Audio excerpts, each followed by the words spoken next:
Hello, hello. Hi, everybody. Welcome. This is, welcome to another live stream.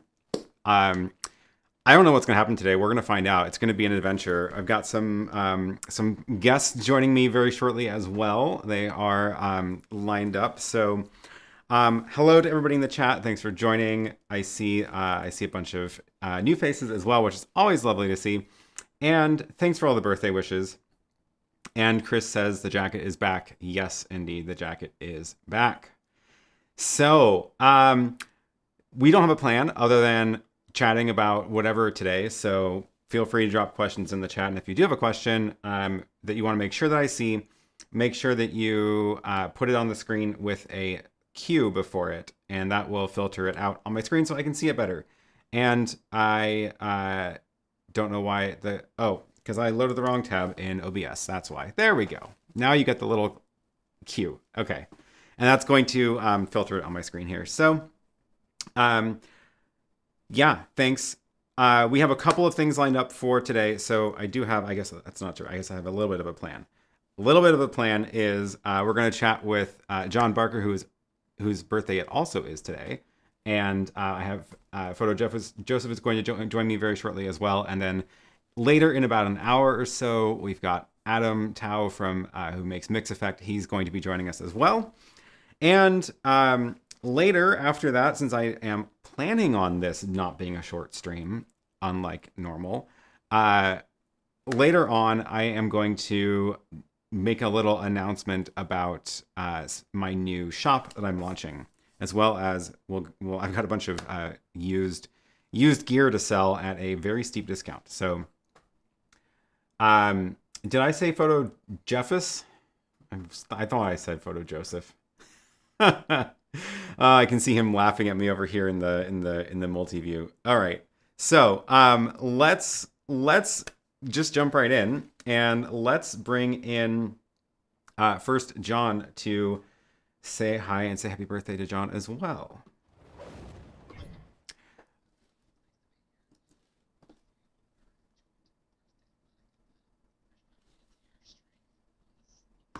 On this day, let you do all the work on the birthday, and I can just take it easy and hang out. Yeah, thanks. And I just realized that I had your audio muted for the first half of what you just said. So, welcome. It wasn't very important. Don't worry about it. Happy birthday to you. I didn't say that to you earlier, so happy birthday to you as well. Yeah, thanks, and happy birthday to you as well. So Thank you. Yeah.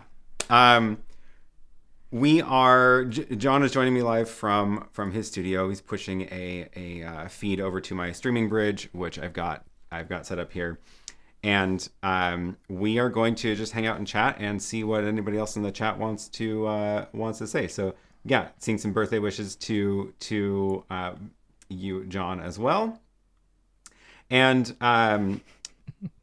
Nice. Yeah, so let's chat.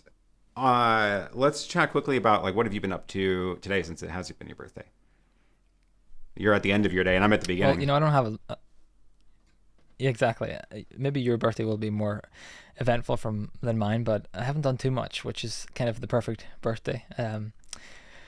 I made I got an ice cream machine for Christmas.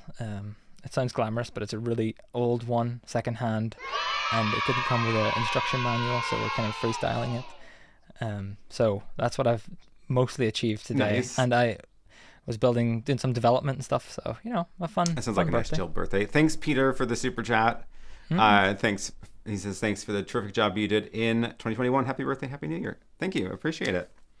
And yeah, seeing some more birthday wishes. Hey, here's one question we can talk about really quick. Best way for remote interviews, tried Ecamm and Zoom, since we are doing a remote interview right now. What are your thoughts on that? I've never actually tried Ecamm for anything, so I can't speak to that. But I have found over the years of doing sort of remote interviews or just bringing in people in general, Zoom has been the most solid option in many ways. And me and over on my YouTube channel, me and Ryan, Thor, YouTuber, did a little series on that kind of stuff. Thank you, Thor, for the super chat. Happy birthday, Aaron and John. Let's start a fund for Aaron to buy more sequin jackets so he can wear a different one every Sunday. Oh boy. If I can even find these. I got this from a... Could I get in on that? Oh yeah, we'll have to get John a sequin jacket to join the party next time as well. Anyway, sorry, you were saying? It looks great. No, we just did a series on these.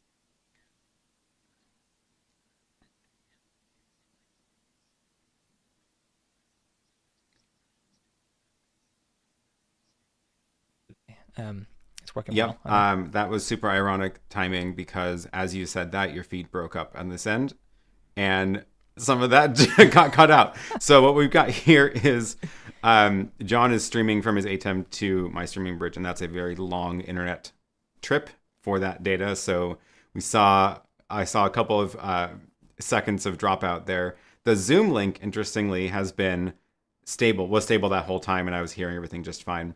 And Zoom, I think, tends to handle audio or network glitches better than RTMP does. So I have an emergency backup plan, which is just to share my Zoom window on the stream in case this completely falls apart. But yes, I agree. Zoom has been a very stable connection. And Pat has a very good point. Zoom bought the company that does Zoom ISO and Zoom OSC, which might make remote interviews even better. Yeah, I think that is a super interesting development in this live streaming world, and very excited for the team there. So looking forward to seeing what comes out of that. Cool. Okay, let's while we've got Joseph here, let's go ahead and bring him in now as well. And let me see if I can do this properly without cutting out his audio as I bring him in. So we are going to we are going to do. We're gonna do the little stinger again and bring Joseph in. Look at that. Ooh, I've been stung. That worked. Oh wait, now Joseph, I don't hear you on Zoom. Okay. Oh, okay. Well, no. Now I'm on Zoom. I wasn't sure if I was supposed to unmute on Zoom. I've never done this before. This whole live guest call-in thing. Do you hear? Oh, now Google is trying to interrupt the call. Oh, very are helpful. You hearing me? I don't know, but I found. Hey, Google, stop! My God. I can't hear you on Zoom though, so I have to wear my headphones on. Are you just muted? You don't hear me on Zoom? Well, that's odd.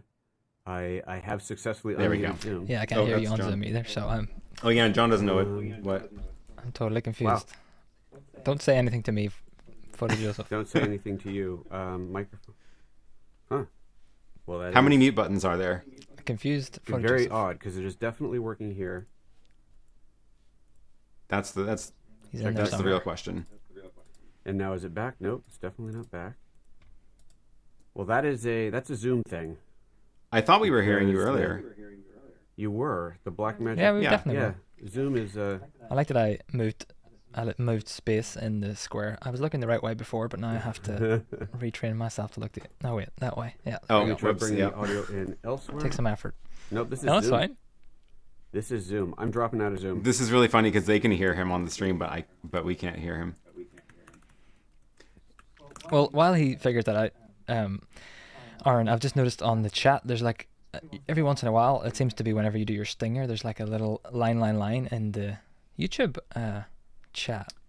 What does that mean, and how is that something you can? Yeah, good question. So if you're looking at the chat, every time that I do the little stinger, this now appears in the chat, and that is mainly for my own purposes for later, which is Check. I want to I try to add timestamps to my streams, and one of the ways I do that is by going back through the log of all the messages I've shown on the stream, which is I have it on my I had it up on my computer a second ago. There it is. There we go. So here is. Got it. Oh, that's not good because that's today. Well, you got the idea. Sorted and fixed and and set. test of this other button.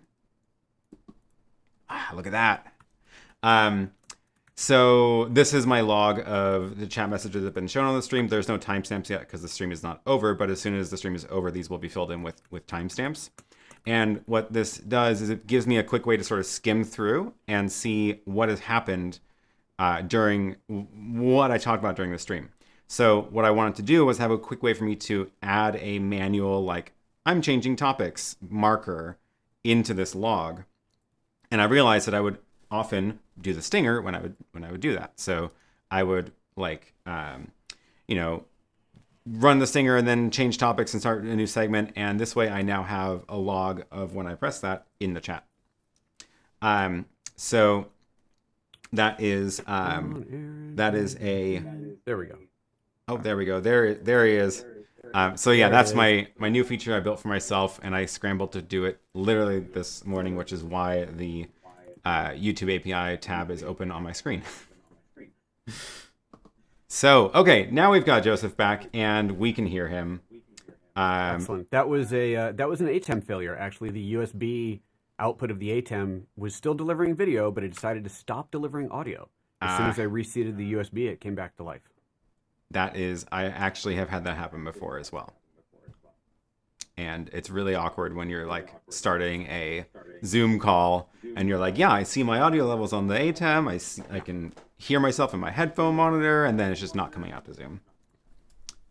Everything's good. Interestingly, though, it sounds like we have a double audio issue, possibly from PhotoJoseph. I'm not entirely sure. This is the perfect birthday so far. It's typical. Totally typical. I can't imagine why we'd have a double audio. Wait, MT says Unless Aaron we're is looping doubling Zoom up somehow. in audio. That must be Zoom looping. But Chris back does through. not agree. Okay, maybe not. Maybe we're good. Someone else says no double audio. So I think there was like a little leakage just for a second there. So maybe it was just a Zoom. Wait, some people are saying I'm there turning is my double. levels way down. If we, Oh wait, yeah, no. I can go on cans if we need to, but usually Zoom's way better about it than that. So Zoom might yeah, be good Aaron about has it, but double your audio. ATEM is not. Oh, that is true. Okay, so we'll just do it this way. Okay, so is this better now? Is this better? Is everybody happy now?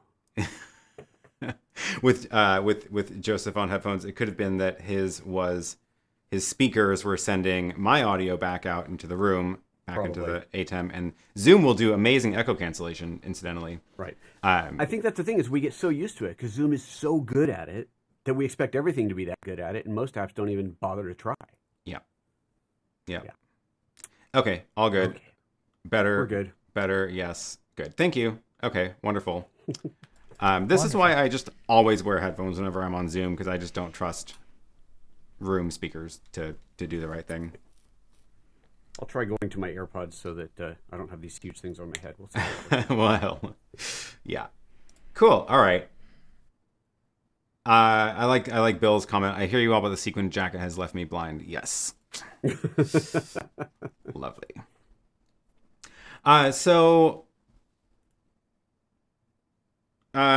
Trevor has a question. Can you give your simple solution to show others your SuperSource on the screen? Well, the way I did these today actually was using John's tool to build the layouts, which is always nice. What is that? H2R Layouts? Layouts. Did you do that because I was coming on today, or do you just was that just well? Timing? I mean, a little bit of both, I will admit. I joke. Layouts.heretorecord.com. Yeah, you got it. This is a super cool tool that John built, which basically gives you a little drag and drop way to create these layouts. And I was setting up for this layout and for the 2UP, and I was like, okay, what's the fastest way I can do that? And MixEffect is another good option, but in this case, I was like, I think it's just gonna be quicker for me to use this, and I can do the crop to make these, resize these like that, and then just drag them over there, and turn on the other boxes, grab my computer screen, all that kind of stuff. And then I was able to very quickly copy and paste the macros into Companion, or into my ATEM config, and make buttons for it on Companion pretty quick. And that is how I'm able to do that switching, which I didn't go so far as to get the animations working, because that's just, I feel like, a whole nother, I haven't actually like properly tested that out. So I didn't want to run that risk. This is incredible, John. I've never actually looked at this layouts tool. Wow. Yeah, it's really nice. I believe it. It's really nice. I feel like, John, there's a huge disconnect. I'm not on your show anywhere near enough. You're not on mine enough. We're not in sync, my brother. We need to fix it. Don't worry about it. I'm waiting for you to move to Europe, and then we're sorted. And then we'll be much more in sync. There we go. And we were supposed to meet up in Amsterdam yeah. last month, but gee, that got kiboshed, didn't it? That's true. Axel, thanks for the super chat. I just got H2R graphics as I work with the YoloBox. John, do you want to answer that? Yeah, there's sort of two parts to that. One is that I, like in your video, I would really love to see them add a browser overlay, and in that case, you could definitely do it much better. And I showed on my live stream a few months ago maybe, that you can now do chroma key on the Pro version. I think I'm kind of forgetting some of the specifics here, but anyway, you could almost use H2R graphics on that. At the time, you couldn't go full screen with chroma keys. Right. There was a small little catch, but I can't remember if that's been fixed yet, or if it's in the queue. Joel, thanks for the super chat. Technically, you can use it, but it's not perfect. Coming in fast. Appreciate it. Thank you so much. But yeah, so it does work on the YoloBox because you can chroma key. It will only do chroma key though. There is no Luma key on the YoloBox, if I remember correctly. So you have to use the green background to bring that in over one of the HDMI ports.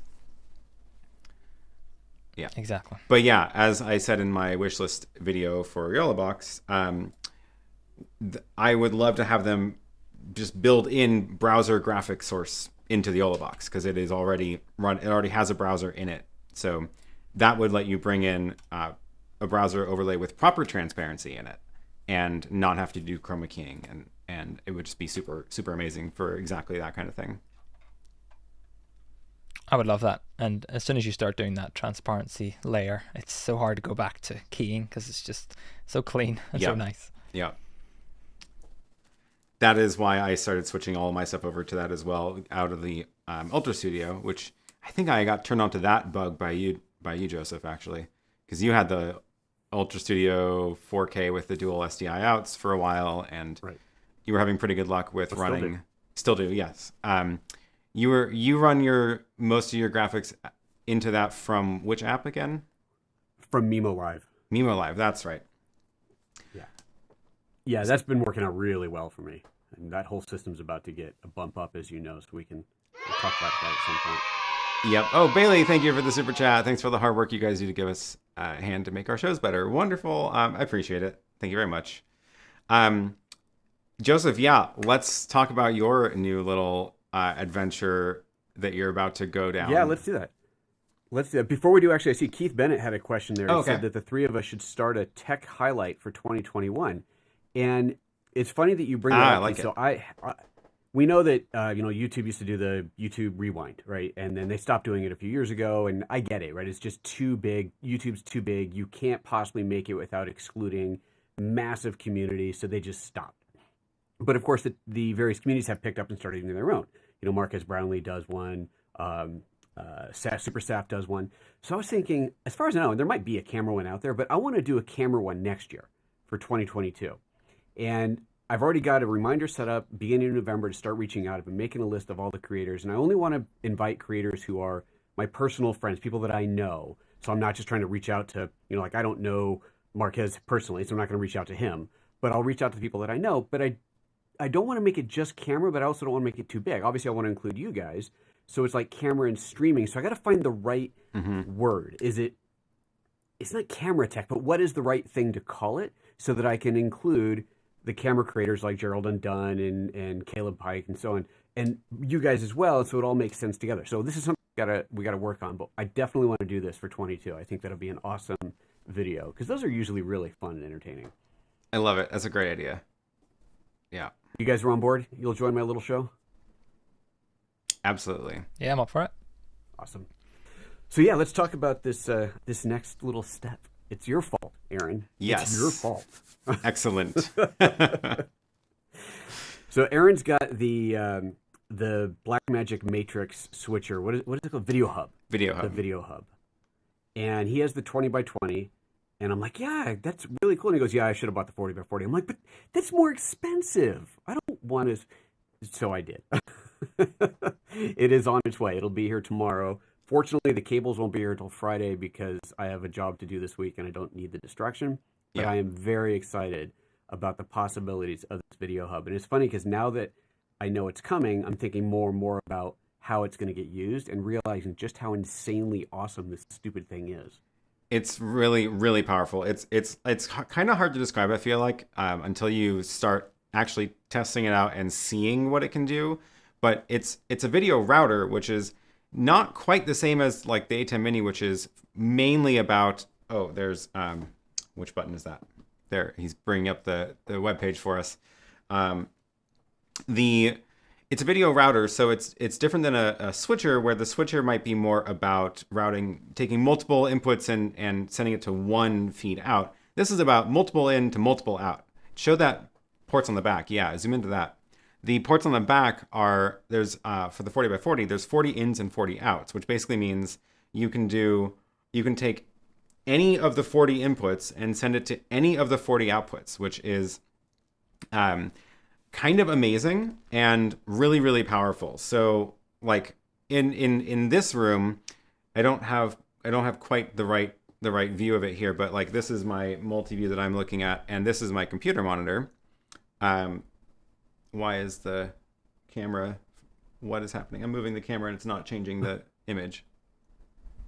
I literally don't understand what's happening. How is this?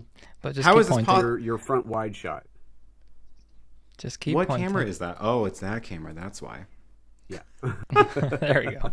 I have too many cameras around here. What I wanted to do, well, here's a good example of this. What I wanted to do was actually show you a different camera angle, and apparently it's not routed into my ATEM right now, but I can change that by going into my Video Hub router, this is the interface you get on a computer, and I can say, okay, input 7, instead of that camera, now it's going to be that camera, and then all of a sudden, on my ATEM, the input changes. So now I can show you that angle, which is the one I was trying to show you. So the reason I want to show you this one is because I have 3 monitors visible in this shot, right? And this is the one I'm using my computer on, so I can see the Zoom call that we are in, or the chats on the screen or whatever. And this up here is a teleprompter where I've got the main program feed, so I can see what's on YouTube. And this is my multi-view for the ATEM, and you can see John and Joseph are brought in over here. And the router is a thing that lets me change what goes where. So I can say any of my ATEM inputs can be assigned to different things. So to bring them in, I was like, okay, I need input 5 to now go to the streaming bridge. Input 6 is going to be the other RTMP server. And then input 7 is this camera, which a second ago it was the camera that's over there. And that's kind of the beauty with the video router, is that basically it means that any of your screens and any of your cameras can be sent anywhere you want. So I can just very quickly go poke, and choose what goes where with just a few buttons. And of course, then I can make companion buttons to make it all programmable. So super powerful. And I've been bugging Joseph about it for a while, trying to be like, I think you're going to enjoy this. I think you would get a lot of use out of it because you have a lot of cameras and a lot of screens also. So right, yeah. And for me, it's because I use this studio for a lot of different things. There's a lot of different use cases. And so there's several advantages to how I'm going to be setting this up, and I'm really looking forward to it. I'll point someone is commenting, where did it go? Michael Floatron said he wishes there were some of the inputs were HDMI, and I totally agree with that, because I do have several HDMI sources, which, to be fair, as it is right now, everything has to get converted to SDI because my ATEM's all SDI. It has one HDMI input. So... but yeah, it would certainly be nice to have that. No, but because of the layout of my studio, where this room right now is my office, and I've got just this one camera in here, which is currently routing into an ATEM Mini on my desk while simultaneously routing into the bigger switcher out in the other room, everything's going to be able to tie together in a beautiful harmony, where first of all, I'll be able to leave the ATEM 2ME, the big one, in 4K mode all the time. I won't have to switch it back and forth between HD and 4K, which is a nightmare to deal with every time I do, because I have to change a bunch of things at once. But I do work in here. I basically have 4 sets that I'm actively working on, and I'm constantly having to reroute things depending on what I'm doing and where. So this will allow me to do all that rerouting in software, and to be able to be standing in front of the white backdrop, the grid shelf backdrop, and I have a big screen, just a TV sitting there that I usually look at a multi-view, but to be able to pull up any source to look at really big for critical focus or whatever, right there at the touch of a button, that in itself is going to be huge and something I can't do today. But also to be able to route, like say if I'm going to do, so the ATEM has both 4K output and it already has a built-in down-res HD output. So that can go into one of the inputs on the router. So if I go, okay, I need to send you via the streaming bridge, I need to send you, or via, the streaming bridge would be for receiving, so via the web presenter can act as a sender. Just like, so I want to send you an HD stream, I everything HD. On the router, I just choose that HD input and send that to there, and off it goes to you. So there's just so much power. It is a little bit hard to articulate, as you can tell. I'm stumbling over my tongue here, but it really is going to be awesome to have that flexibility for sure. Yep. Yeah, someone has said in the chat they want to see a live stream of when I'm setting it up. I don't know. There might be a lot of swearing happening, so I don't know if that's a good idea. Yeah. Oh, I can't even find that. Oh my gosh. I'm going to have to move things around in the rack actually to accommodate it, which is in itself is going to be a nightmare. Oh, that sounds like a lot of work. No, it's. I need to move a couple things down just 1U to make a spot, and I'm not looking forward to that because there's nobody here to help, and so that's definitely a juggling act of trying to balance the rack units, unscrew 4 things, lower it down, screw them back in. Yeah, not fun. I just put the battery into my rack, the UPS battery, in the bottom slot because I was like, it's too heavy to be anywhere else, and it's huge. Right. And that it weighs, I don't even know how much it weighs. It's insanely heavy, and I could barely do it myself, and it was on the bottom. I had to basically just wedge stuff on between the floor and the battery to hold it up to be able to get it in place to screw it in. So yeah, not a fun job to do alone. No. Eric's saying he's nice to know that you can leave the 2ME in 4K mode, leave everything in the native format. Yeah, definitely. That is going to be great. Now, there are some devices that are HD only, and those, well, so what I've kind of decided for that is instead of trying to up-res those, so let's say, for example, that I was hosting this show and you guys are sending me a signal to the what do you call it? The Stream Decks, right? Let's say that you were sending signals to my Stream Deck, which of course would only be HD. I've also ordered an SDI card for my Mac Pro. So it's the Blackmagic SDI card. It has 3 SDI ports, which can be input or output. And I'll take 3 of the outputs from the hub and route them straight into the Mac. And so then I'll be able to take those 3 inputs or 2 inputs, if you guys were calling in, and route those into the Mac. And then I would just, instead of building the SuperSource in the ATEM, I would just build it in Mimo Live and then push that out as a signal to the stream.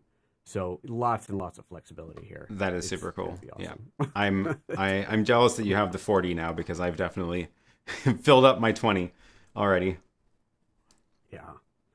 Yeah, I just wish that you could scale things in there. That's, it does mixing. You can send HD and 4K all over the place, but you can't scale. It doesn't have scalers built in. That would be nice. And considering scalers, well, I would want a scaler to scale up to 4K, but those are very hard to get your hands on these days anyway. But that would be nice. Yeah. But anyway, can't have everything. Or I guess if the big ATEM would just scale down. I don't know. Yeah, hopefully the new big ATEMs will have scalers everywhere. Yeah. Chris is saying it would be easier to pull everything and redo it all. God, no. No, I just need to drop it. I think 1U. I need to drop the main ATEM 1U, and I think that's all I got to do to accommodate. But yeah. Yikes. Philip says to move heavy things on a rack, I temporarily install a rack shelf underneath it. Yep, and I do have a spare rack shelf, so that's exactly how I'll be doing it. Yeah. It's just a pain, but yeah. Chris is saying, do it. I think my plan is I'm going to wait to do any big purchases like that until whatever new switchers Blackmagic comes out with, because I have a feeling I'm going to want one of those, and I don't know exactly what they're planning with inputs and outputs.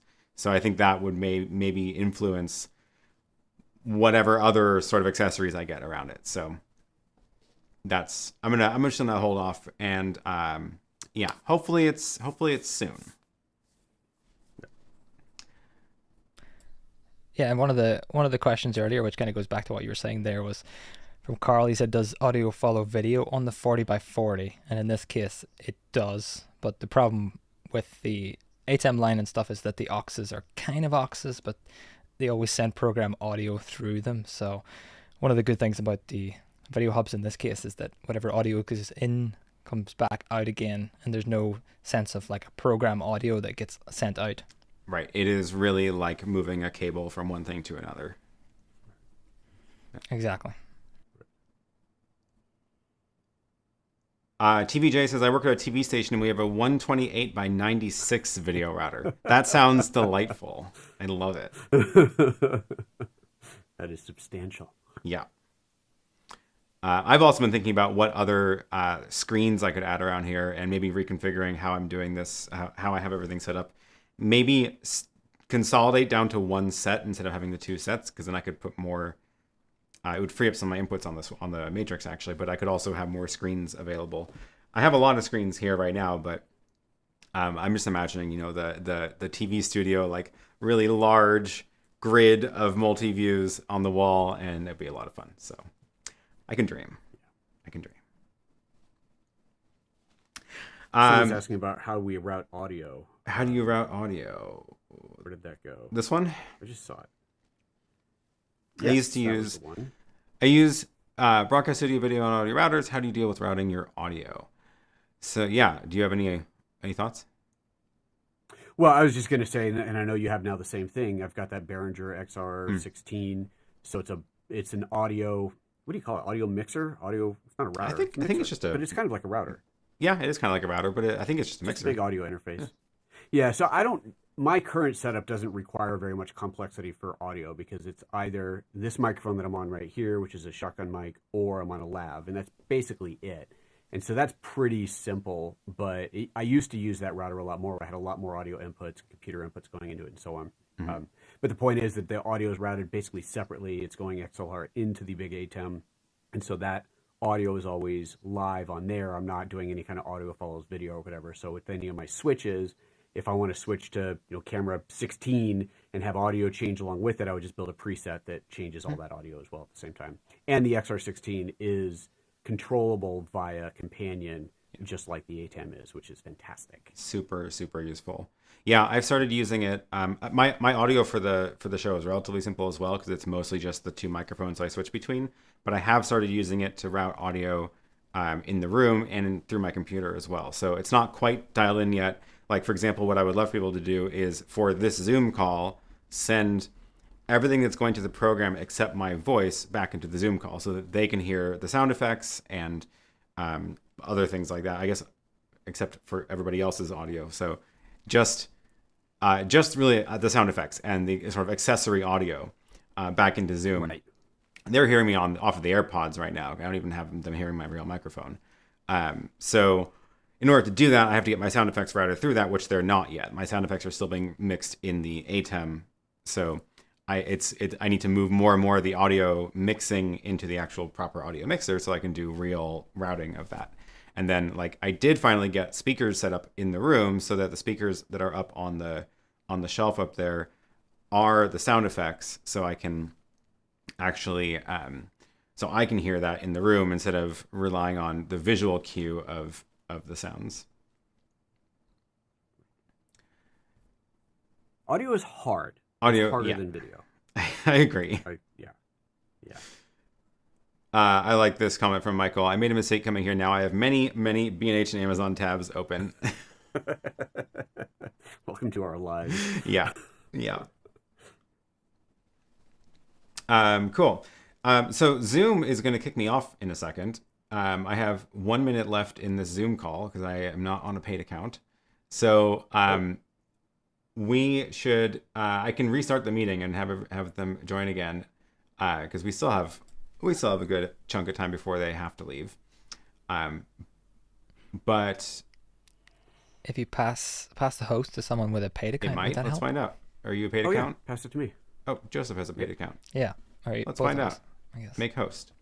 That's a great idea. Let's see. Oh, I made you host, not co-host. So I Didn't help. no, I think it's because it was started on mine. No, and I'm now seeing the timer. Time left 1 minute. Yeah. So you're not going to hear anything drop off because your link is from the streaming bridges. So I'm going to end this meeting and pop back into Zoom and send new invites to them. But in the meantime, Okay. you two, actually, Joseph, you ramble for a little while. All right, I will do that. So let me see. I want to think more about. It's funny because you brought up the audio, and now I'm thinking through my head. Wait, did I miscalculate? And am I going to have some serious audio things to deal with? I'm not really sure. It's one of those things where it's really hard to plan everything out until you get in place, start plugging things in, and you go, "Oh wait, that doesn't actually work." But we'll get there. We'll definitely get there. And the only reason that flies in my face right now of what might be complicated is the audio that I'm using right now is routed through this camera, which is not how I would normally do things, but it's just a convenience factor because I've got the little ATEM on my desk, which is what I'm connecting into here. But once this new setup is in place, I think I'll be getting rid of this little ATEM on my desk. I don't think that'll make sense anymore. So I think I will be using for Zoom or any other calls, I'll be using one of those SDI inputs into the Mac Pro, which will be whatever I want it to be. That means that this audio will always have to be in use, but that's okay. I think that's okay. I can just make sure that audio is always in use on the big ATEM. Yeah, even if I'm not using the camera, I can still use the audio from it. Man, this stuff's complicated. Until you really get it up and running, it is complicated. I'm sure that they've sent me a link somewhere. I should probably click on it to join. Here it is. And yeah, it's gonna be fun. But this is why I don't want to start messing with it until I get this other project done, because I know it will suck up my life for the better part of a week, and I've got a job to do. Client would like to get their work done, so I'm sure they would appreciate me actually finishing that. All right, let me jump back into this Zoom meeting here. There it is, joining, and we'll be back in momentarily. And then, as far as I know, I'm still babbling away. As far as I know. All right, we're go. back. Aaron's waiting for me to shut the hell up so that he can say something. And we're set. All right. Yeah, work around the limits of the unpaid accounts. I guess I should have just had Joseph host it because he's got the paid account. Anytime. Here's a question. I don't know what you're talking about. Hopefully I can just interrupt with a new topic. Go right ahead. Trevor says, how do you show the multi-view? Hearing myself talk anyway, so please go. And Trevor says, how do you show multi-view to others? So that is a great question. And that's also part of the magic is the video router. Thanks, Eric. Thanks for the super chat. Thank you for a great year of information. And here's to a new year. Happy birthday to you. I appreciate it. Thank you very much. And happy birthday to John as well. So when I show you the multi-view, you'll see everything on the screen like this. I basically have one button here where I can just pop between multi-view and whatever is in the program feed. So that's a button that I have on Companion.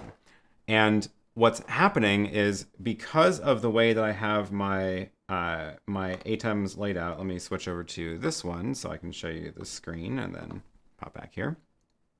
This is another one of John's amazing tools, H2RGear.com, and this is a sort of simplified diagram of what I've got in the studio. It is missing the audio. I don't have the new audio routing in here yet, but this is at least the video path.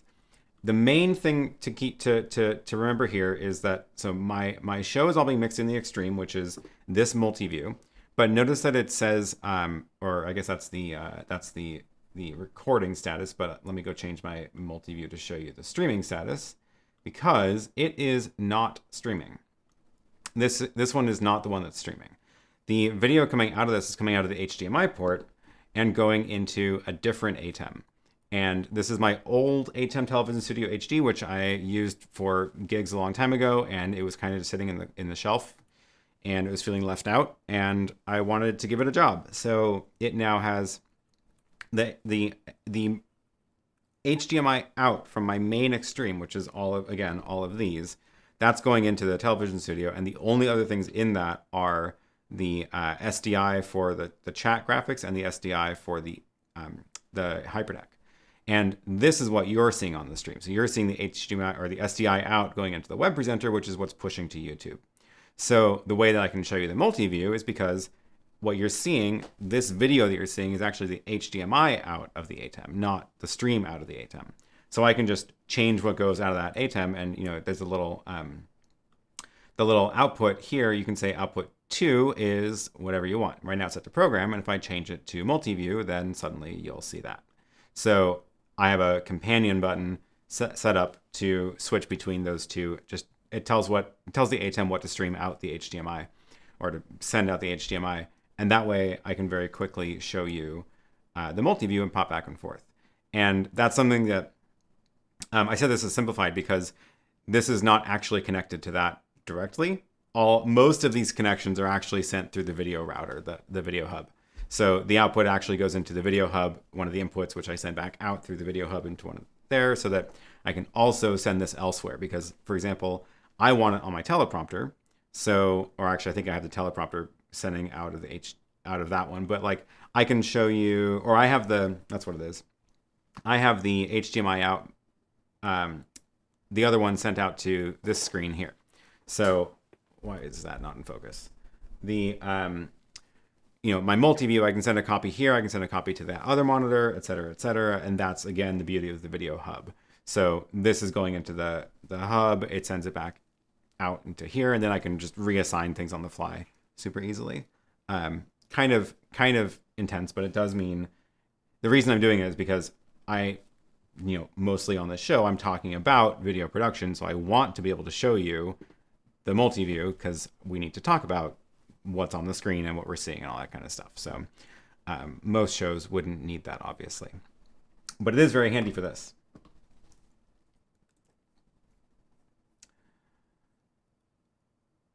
Yeah, being able to show up the multi-view can be cool. I've got a button on my Stream Deck that won't work now because of how we're doing this thing, but that would bring up the multi-view, and then it's actually a SuperSource overlaying original video so that I don't get the cascading mirror effect.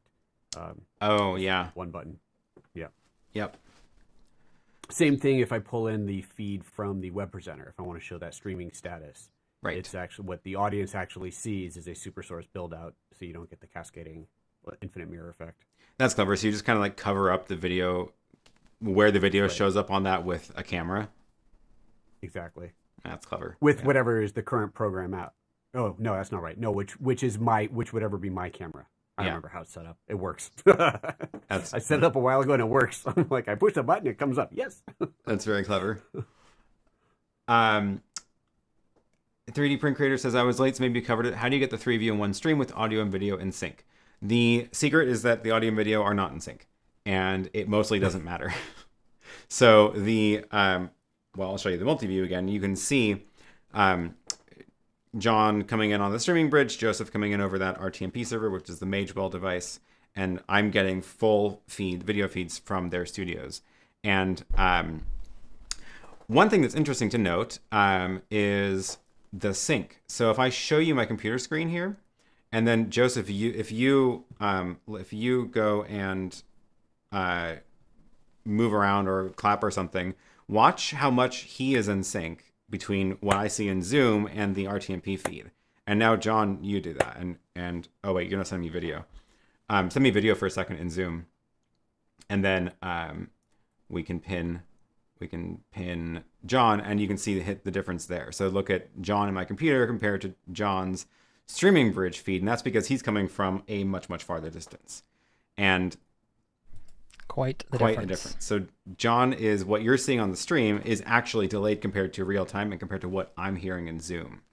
And for the most part, it's fine, and it doesn't actually matter. You may notice that sometimes I might be reacting to something he says slightly ahead of what would make sense, but only by a split second, and it usually ends up just being fine.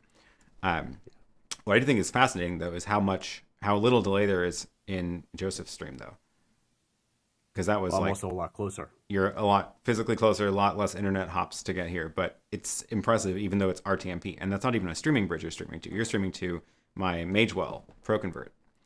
So it's not even Blackmagic's magic that they've done. It's not even their black magic that they've done with the streaming bridge. It actually is just low latency RTMP.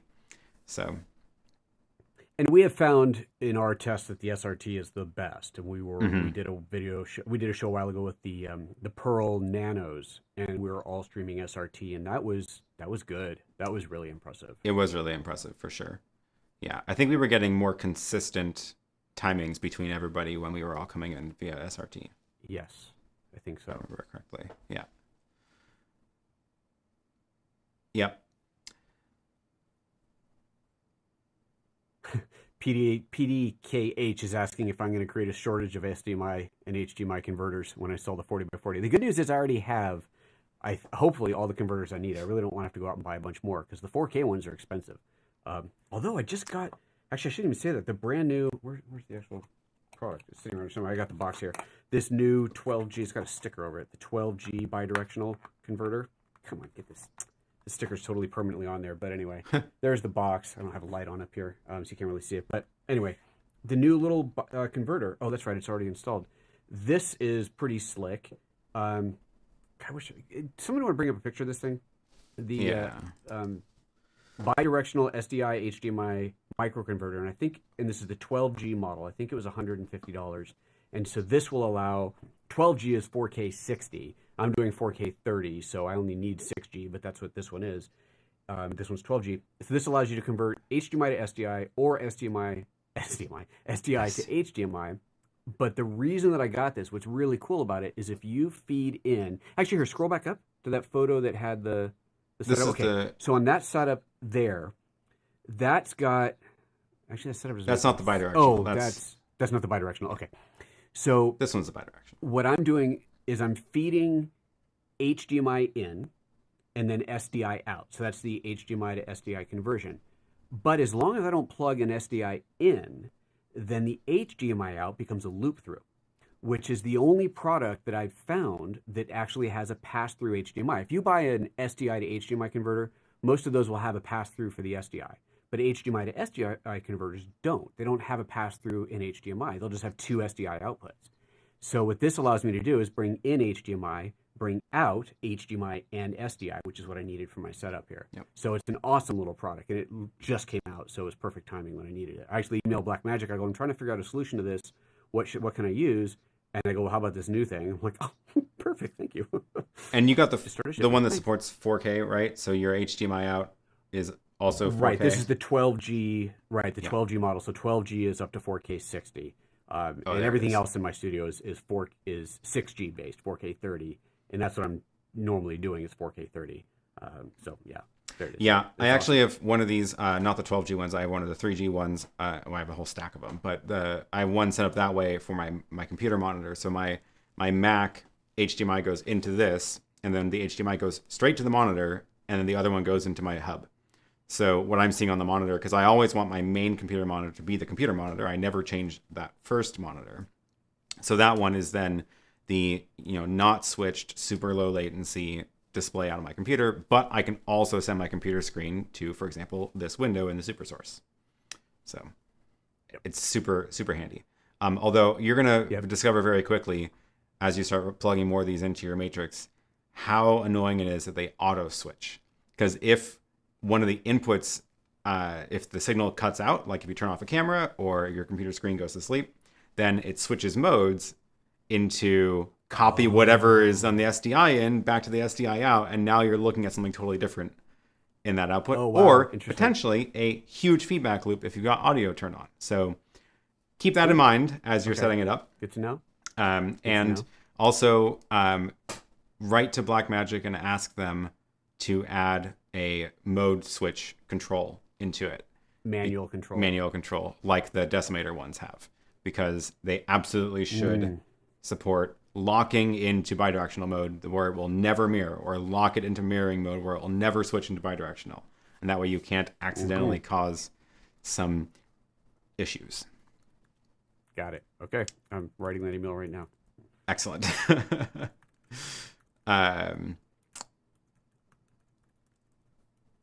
Chris says, this show just turned into Tech Review 2021. Yeah, I guess it did. That's funny. What else? We've got we've only got a couple minutes before they have to go, and hopefully Adam will be joining us shortly as well. So Bailey says, what time will be to open the champagne? Great question. I think after we have all the guests come on, and when I announce the new merch, I will break that out. Ooh. So, TVJ says, have you switched to using Decimator control software instead of the front panel? Oh, for the scaler, I haven't had to make any changes since that last little minor fiasco, but I'm pretty much sold on it at this point. For those wondering what this is, the little scaler that takes sort of anything in and outputs it at a consistent frame rate and size. It's a very useful device, and I needed to use it because my iPod Touch, the old iPod Touch that I have running the little slides for the little slides that are the sidebar ads, that's Keynote out of an iPod Touch. And that iPod Touch is, it's so old that it only does 720 output. It doesn't actually do 1080 output. And that is running into my downstream ATEM television studio, which does not have scalers. So that has to be 1080 2997, which is 100% not what that iPod is outputting. So I actually have it running into the scaler, which seems kind of like I'm using a $300 scaler to fix a $100 iPod.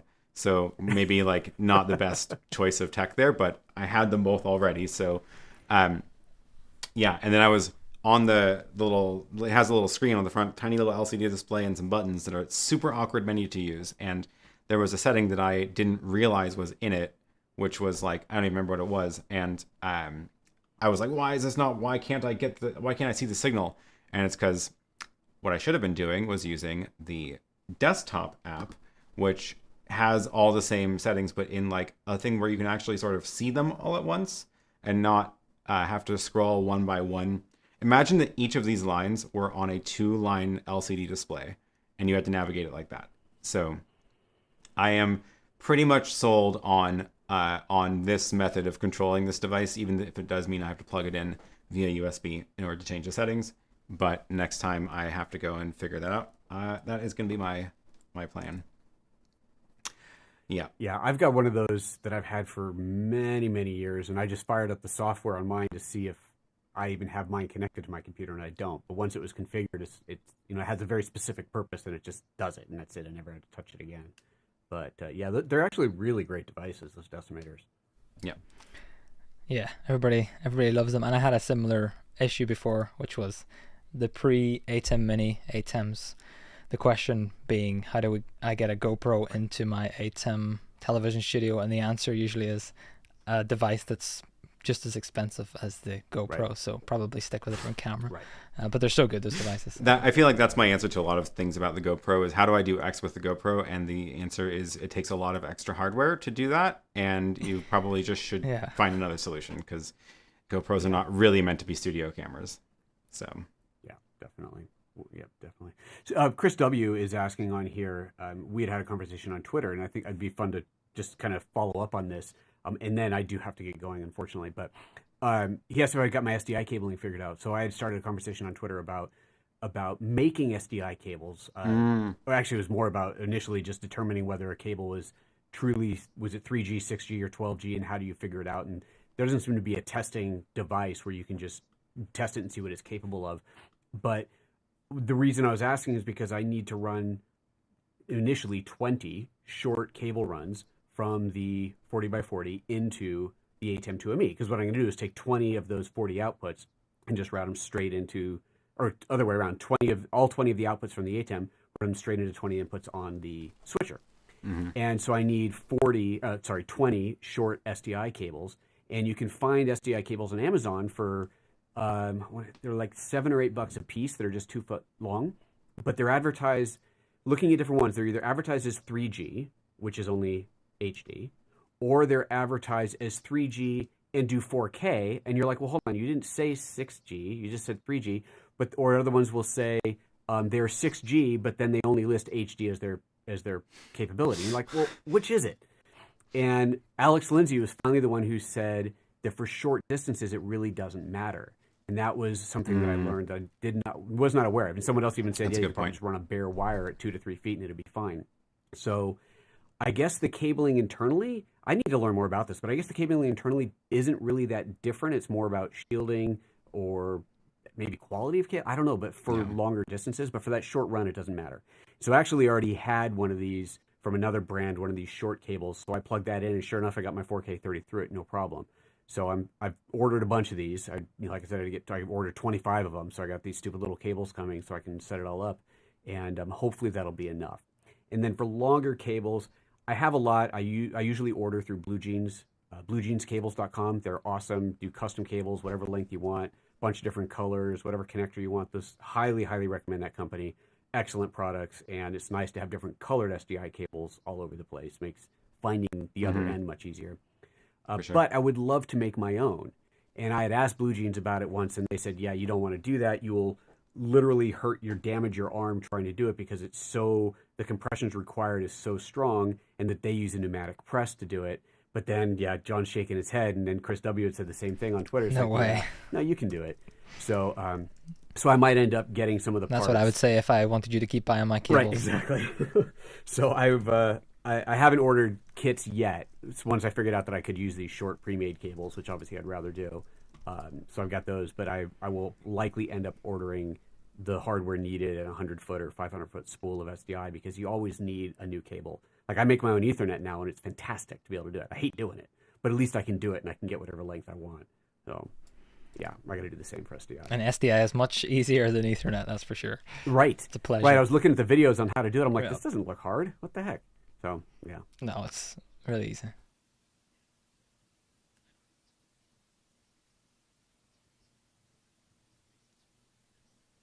Oops. John, we lost you. Yep. John's breaking up on the stream. That's too bad. Well. Yeah, Rose said that my audio is cutting off as well, so I guess maybe it's on your end. Yeah, maybe my internet suddenly took a dive. Hopefully the stream doesn't drop out. Hopefully not.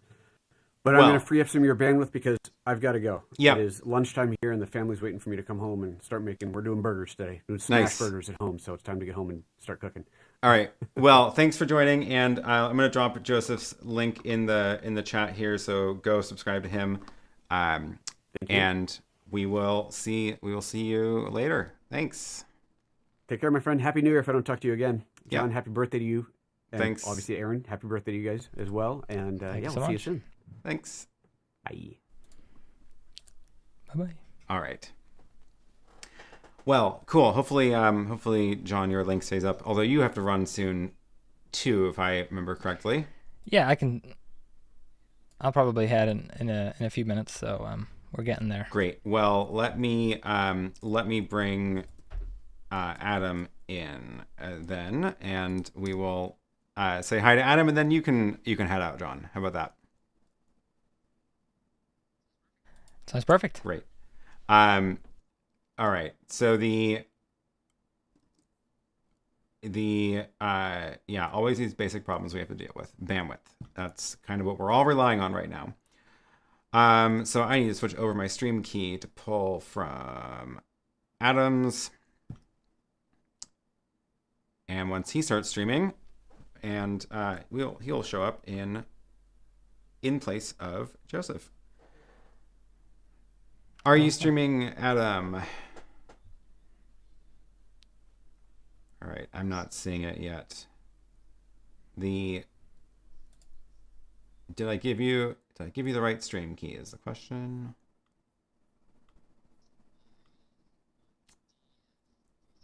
Yep, and what did I send you here? 76. That looks like that one. Why are we not seeing you? Yeah. Oh, there you are. Okay, cool. Oh, funny. Okay. Good timing. All right. I see you paused here. Working on. I suppose people didn't hear Adam say people that, can't. but he connected and then he pressed off. People can't hear Adam right now. We're just hearing him through Update. Zoom.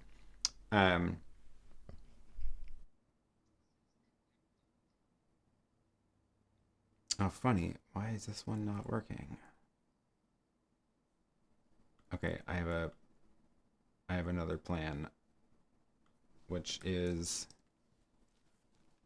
or I guess we could have you take John's place and push to my streaming bridge instead of the Magewell. That might be the right solution. Okay. So yeah. Emceeing is hard, especially on a YouTube stream, especially when you are the host and also running all the tech. So. And it's your birthday. Oh, thanks, Rune. Thanks for the super chat. Thanks to all you guys for your help, and happy birthday to you, Aaron and John. Wonderful. I appreciate it. Okay, what I'm going to do is we're going to sign off with John here since he has to leave anyway. And thanks for joining me on the stream, and happy birthday. And I'm going to drop John's link in the chat as well. Thank you so much. And it's been a pleasure to be here. If you are not yet subscribed to John, I don't know how you wouldn't be. Go subscribe now, because he also has great tools that are in use by myself and many others like us. So thanks, John, and have a great rest of your birthday. Same to you. Enjoy. I'll see you again soon. All right. So let's switch this up and get Adam joined in over here. And I have to go send Adam a new config file to stream to my other device. So download that one and send it over here. While he gets that set up, I'm going to wait until I see his feed come in here. Let's see what else we've got in the chat we can talk about really quick. I see lots of nice cheers to John and PhotoJoseph. And Digital Creations is reminding people to smash that like button. Absolutely. Yeah, this time goes so fast, says Bailey. Already an hour through. All right. Aha. All right. So if if you are not already familiar with ATEM, then you should also go check out his channel. But we're gonna bring him in. We're gonna bring him in right now. There we go. Let's see, is this working? Oh no, that is super choppy. That is not right. What is the we saw a blink of you for a second. What is yours? I keep pushing the wrong button. What's the bandwidth you're streaming at? Oh, trying to use LTE on the phone.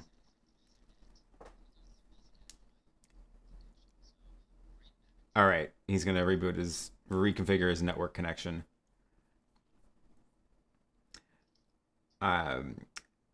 Here, I can talk about this real quick. What do you think Blackmagic's next release will be? It's always a good question. It's always dangerous to speculate on this stuff too, because I'm probably going to be wrong. That's just statistically what's going to happen. But I can tell you what I want, because that has not changed. The ATEM Mini has been great. The Extreme has been even better. I love having SuperSource and all the scalars to just not have to deal with stuff on that. I have this one as well, which I got many, many years ago, and it served me very well, but there's a lot of fiddly things about it, having it not have scalars and things like that. And then this line, I've never owned one, but you might notice that it looks distinctly different from the rest of the products at this point. I want to see something that is basically the features of the ATEM Mini Extreme, but SDI and maybe more inputs and in the rack form factor. I don't actually care about 4K. I don't really feel like I need to go into 4K yet, but it'll probably be 4K because all these ones are. But I'm more interested in having more of the inputs, more aux outs, SuperSource and all that stuff that we get in the Extreme, but then in a rack mountable case. So that is what I am hoping for from Blackmagic. Adam, if the streaming bridge doesn't work, we can just show you in Zoom and you can just join that way. All right. Let me figure out my audio routing because they cannot hear you yet, but they can see you. So I need to here, I'll just do this live. So I need to send this is going to only sort of work. We'll see how this goes. This may be a mess. So, okay. Sound is going out the audio mixer. And then I'm going to go into my audio mixer and I'm going to send the computer audio out through the stream. So go ahead and say something now, Adam. Hello. How are you all doing? Happy holidays to everyone. That looked too loud. I think you're live. I think that's working. Okay. And then I just have to make this screen look prettier. So how are we going to do this? How about full screen? There we go. Works. That works. Thank you for joining. So who is Adam? If you don't already know, Adam makes the app MixEffect, which is an amazing iOS app for controlling ATEM switchers. And I say amazing because there really isn't anything else like it, in my opinion. The Blackmagic desktop app for Mac and PC is sort of the canonical app to control the ATEM switchers, and every other method of controlling it so far has been a subset of those features. And I think MixEffect is one of the first times that an app has replaced the full feature set of the desktop app and gone farther and added a whole bunch of features that are not in the main app. Do you want to talk about some of those features that are unique to MixEffect? Sure. So the app runs on iOS, iPadOS, and Macs running Apple Silicon. And some of the features that are unique are I have this kind of GUI interface for creating SuperSource presets. So you can just drag them around with your finger And then I can actually show on the screen here. Let me bring this up. This works. So let me bring in my iPad here. So it's like a little interface for the presets. So I can like move my little square around. I can make it bigger. My finger, I can like change layouts like this. So it does animated SuperSource presets. With audio, there's some features where you can kind of detect like the volume level of an input and then do something with it. So you can run a macro, you could change a SuperSource, or you can maybe like highlight a SuperSource. So if I wanted to highlight my box here, I can like tap this or tap this to make it smaller. So if you have like a talk where you are saying have like 4 people on screen at once, you can kind of like just make one thing bigger. Yeah. And second person's talking, third person talking, fourth person's talking. Right now it's just me running my ATEM. And it has complete, if you're familiar with iPads and iOS, you have complete support for shortcuts. So you can write kind of super macros for your ATEM that have things like conditional logic. So you can grab kind of the state of the ATEM. Like if the downstream key is on and it's on, let's say, media still number 1, change it to media still 2, and then do an auto transition. So you can do a lot of kind of programming like concepts with your ATEM that you couldn't do with a macro, because the macro just kind of runs things sequentially. And obviously, since it's running on like your phone or your iPad, you can take your ATEM control with you. You don't have to be chained to a desk. I love that. Yeah, I used to, when I was doing a lot of the conference filming, I would have my video booth set up in the back of the room, and that's sort of the main control hub. But during setup or during breaks, when you want to have like help somebody get their computer set up on the stage or whatever, I would often want to show them like, okay, we're gonna go see what your computer looks like on the projector, so we can make sure your slides work and all that to make them feel better about being ready. And the last thing I want to have to do is like run to the back of the room to change what's on the projector.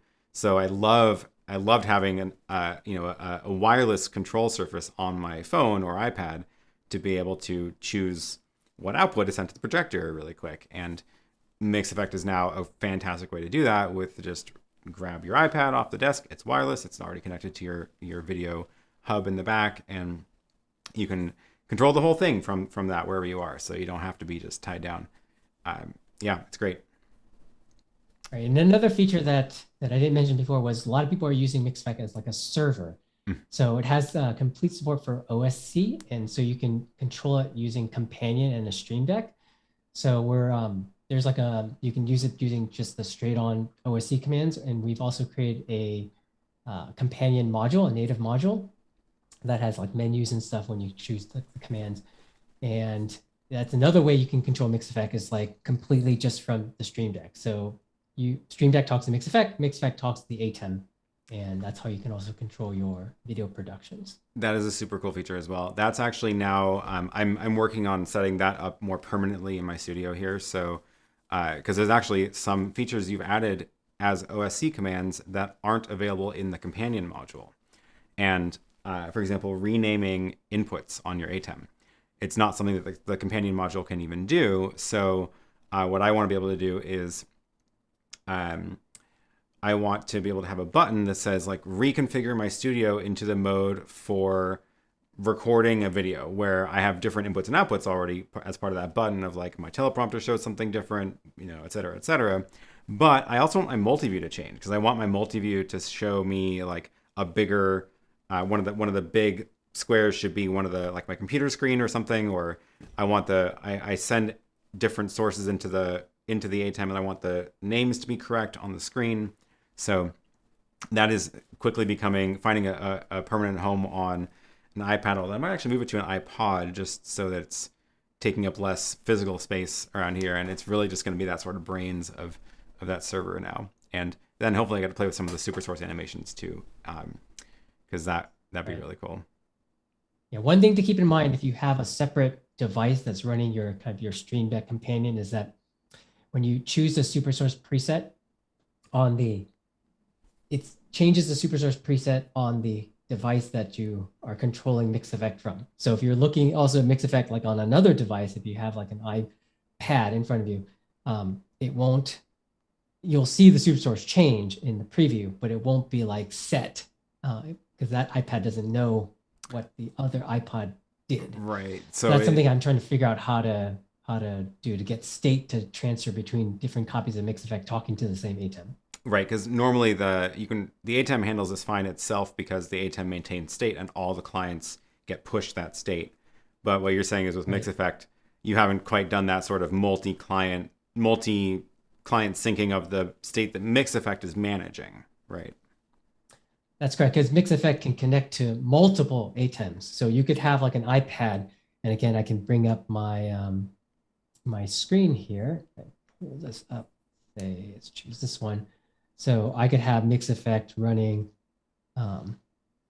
on two different devices. So this is the ATEM Extreme on the left. Then if I want to connect to my ATEM Mini Pro on the right, I could have it like this. So again, you can actually have three ATEMs being controlled at once if you have like a constellation. So I have like a constellation that I have a loan from Blackmagic. So I can control that one at the same time that I'm controlling an ATEM Extreme and an ATEM Mini Pro. Yeah, that's super cool. Well, cool. Yeah, definitely some amazing work you've done there. I saw a question here, and now I can't show it on the screen because my computer is busy. There was a question. What was it? Oh, this is a great one from Carl. Oh, well, you know what? I can pull up my chat control on this iPod or my phone. Why did I call this an iPod? That'll help. Then I can actually show these messages on the screen. Yes, here we go. So, okay, here is the question comment from Carl. We use MixEffect not for streaming, but as a multicam remote production. Our engineers love it. That's excellent. Thanks, Carl. Axel says, does it work on Windows? No, it is just for iOS. Yeah, it iOS, is specifically an iOS app. iPads and Macs running Apple Silicon. Oh, right. We've had a lot of people actually buy iPads just to use MixEffect. So. Absolutely. Yeah. I think it's iPads they're not like the cheapest thing in the world, but they're also cheaper than full-on computers, and they do that sort of single-purpose task better than a computer, in my opinion. So I think it makes a ton of sense to just like dedicate these iOS devices to specific tasks like that. Any other questions here before we wrap up? We only have a minute left on this Zoom anyway, so that'll wrap up this conversation. Go Web Technologies, thanks for the kind words. First time I used MixEffect as a trial and loved it. We'll buy it post-trial ends. Glad to hear it. Oh, Keith, let's end with this one. What is next with the application? Well, I guess there's news for everyone here watching. I actually recently gave notice at my job. So 2022 will be very interesting. I have a couple of decisions whether to kind of continue to work in I live in the San Francisco Bay Area, work in the tech industry here, or maybe double down and work on MixEffect and everything that comes with it in 2022. So it's gonna be an interesting decision, and I look forward to seeing what I actually decide. Well, I'm sure I'm in the dark. I'm sure me and many others hope that you are, whatever you do end up doing, are able to spend more time on MixEffect as well. Thanks. Well, cool. Okay, we should wrap up. I think Zoom is about to kick us off. Thank you so much for joining today. Lovely to have you back. Hopefully next time we'll have you back with a little bit less chaos. But that's the theme of today. And happy birthday. A chaos stream. Thanks so much. All right. See you. Okay. Bye, everyone. All right. That was wonderful. I am glad Adam could join. So now it's just me, and we're just gonna continue to hang out and chat. So yeah, thanks Adam for joining. I don't need my AirPods anymore. I can take those out. So let me see if there's any other things in here we can wrap up this conversation about MixEffect. Can you recommend an iPad for MixEffect? Is a normal iPad just fine enough? Yeah, I believe the base model is totally fine. I'm actually running it on the previous gen iPad Mini right now, and that's been totally fine. I don't remember the exact lowest model that can run it because it does do some amount of work, but it does not need to be the latest model by any means, which is nice. I see GoWeb Technologies. How do you control MixEffect with Companion? I can show you just a very quick little demo of that because I do have mine set up here. But also Adam has a full video about that on his channel, so I would definitely go take a look at his channel for that. And I put the link in the chat, but I'll put it in the description as well. But the short version is once you have, so you add it like a connection. And, I've got a bunch of connections to different devices here, but one of the devices that is connected is MixEffect. Where is it? Somewhere in here. Oh, no, it's just called OSC.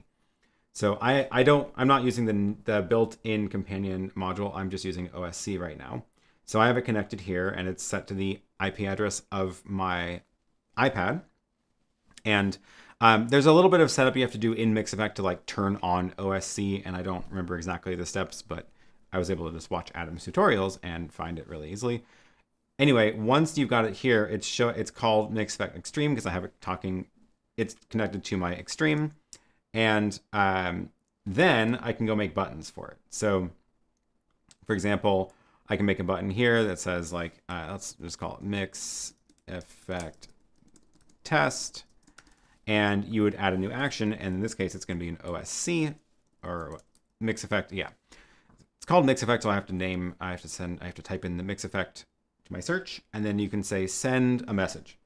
And I believe they're all message with multiple arguments. So let me see if I have one that I set up already. Which one was it?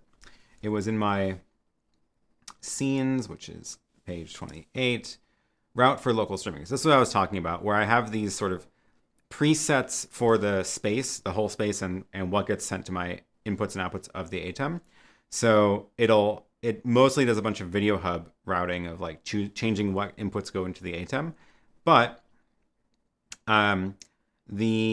so Companion can choose the window source for a multi-viewer. It can change what's in the windows, but it can't change the names. And what I did is I was able to use, send message with multiple arguments. There's an OSC command, and you find the MixEffect docs for the MixEffect command that you want, and then you pass in arguments. And this is sort of a cryptic codes you have to look up. It's funny, it's 911. Here is 10,000, 10, and 1. It's basically like the index of the multi-view, so which number window, and then what input. And in this case, that's camera 1. Thank you for the super chat, Marcin. I appreciate it. Thank you very much. And so I'm able to then change the window sources, and somewhere in here there was an action for actually renaming them. Did I do that here? Looks like I didn't do that yet. So the MixEffect app website, somewhere in here is a list of all of the OSC commands.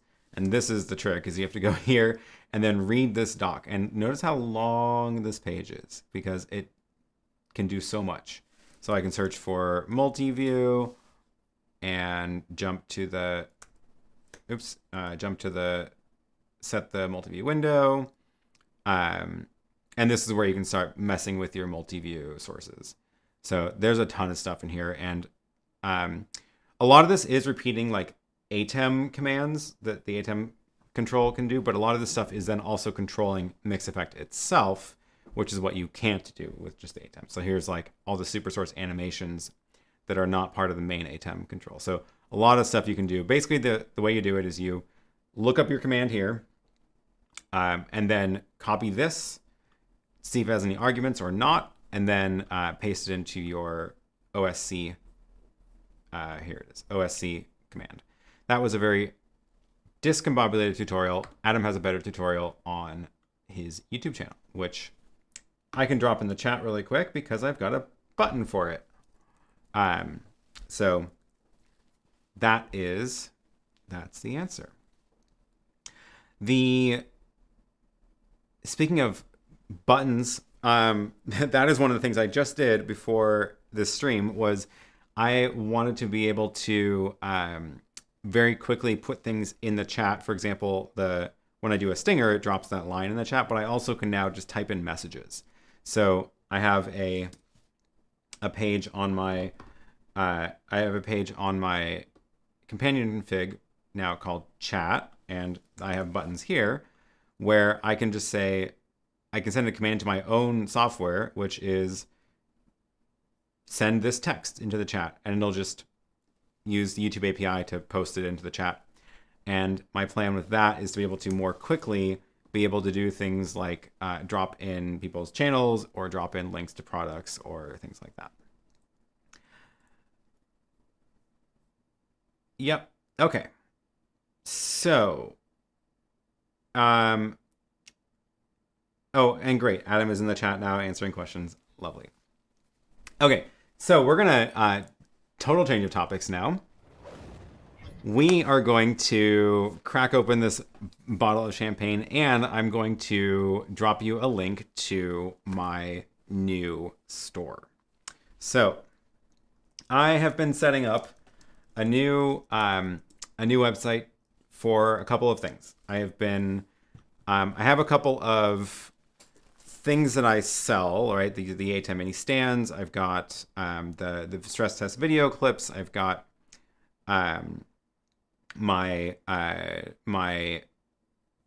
those are two main things for now, and a couple of new things that I am launching. Oh, and I just realized I forgot to bring one of them over here before the stream started.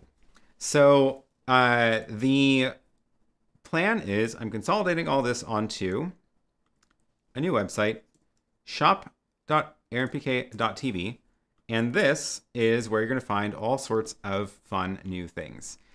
So I have 5 minutes until the big drop, though. So right now on here you'll find just links out to the existing pages for the stands. I didn't change how you buy those. Those are still available on the stores that they come from.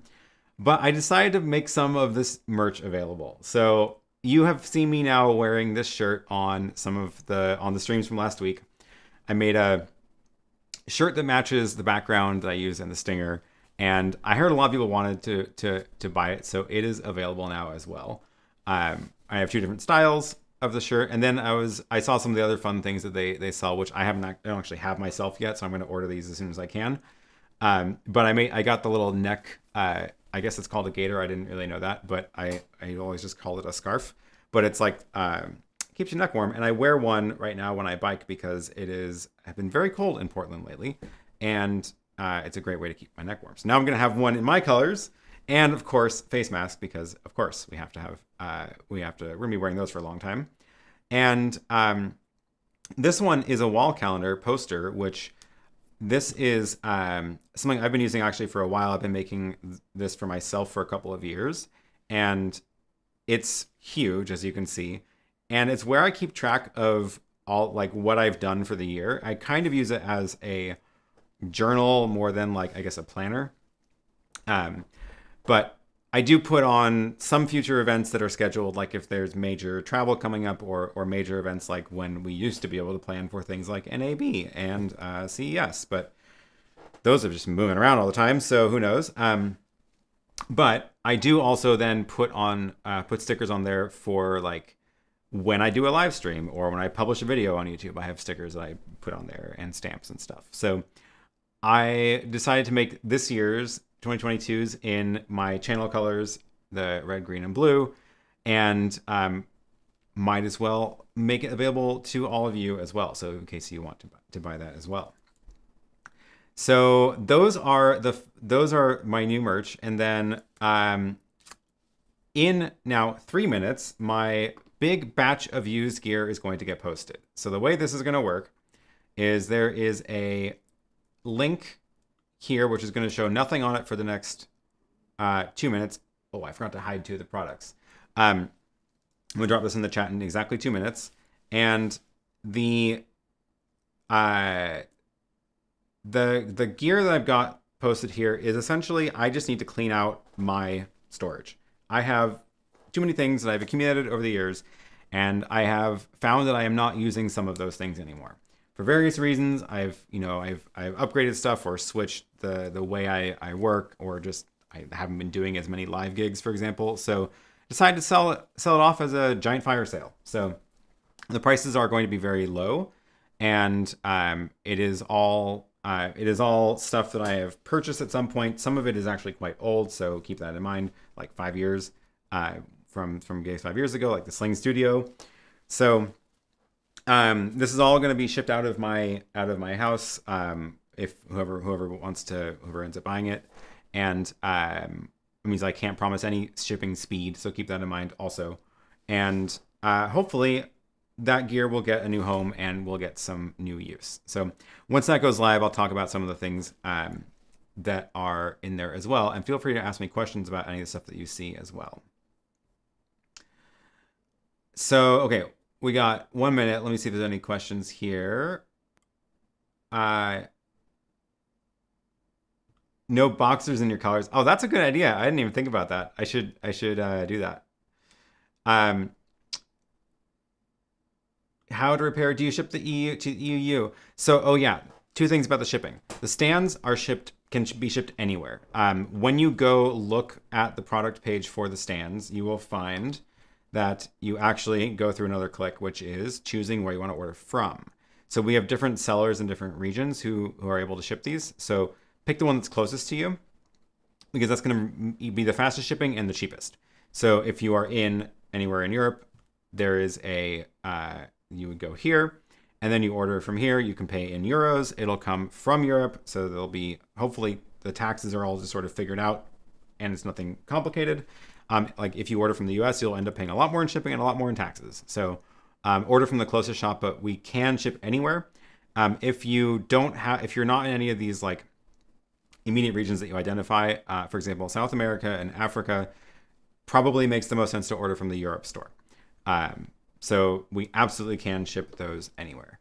The gear that I'm shipping is only going to be available in the US because because shipping is going to be too expensive for it, a lot of it. It would be more than the item costs in many cases. And I don't want you to have to pay huge import taxes on it. So that is, that is the deal with the used gear. So unfortunately, no, the used gear is going to be only shipping in the US just because it does not make sense to ship it out of the US because it's coming literally from my house. So the link to the used gear is in the chat, and all the products just went live. So let me run through what we've got here. Oh, I should crack this open too. While you're browsing that, I'm going to open this, and we're gonna start this mimosas because it is mimosa o'clock. It's well past mimosa o'clock over here, actually. And then we're going to take a look through my little catalog of used stuff. How does this one work?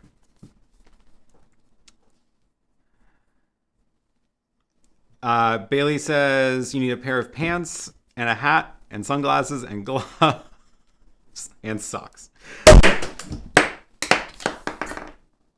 Well, that was effective. I did not see that coming. Hopefully I don't have a dent in my ceiling. Wow. The, cheers.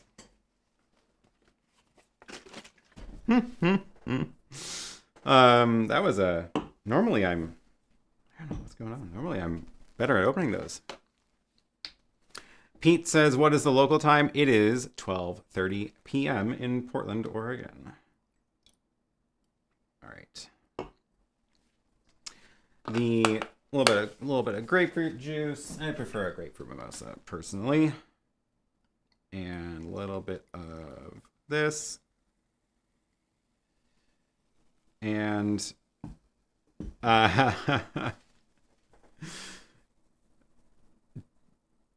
cheers indeed. Cheers, Joel. Thanks. Did that leave a mark on the ceiling? I don't see a mark, thankfully. And yeah, it missed the lights too, which is good.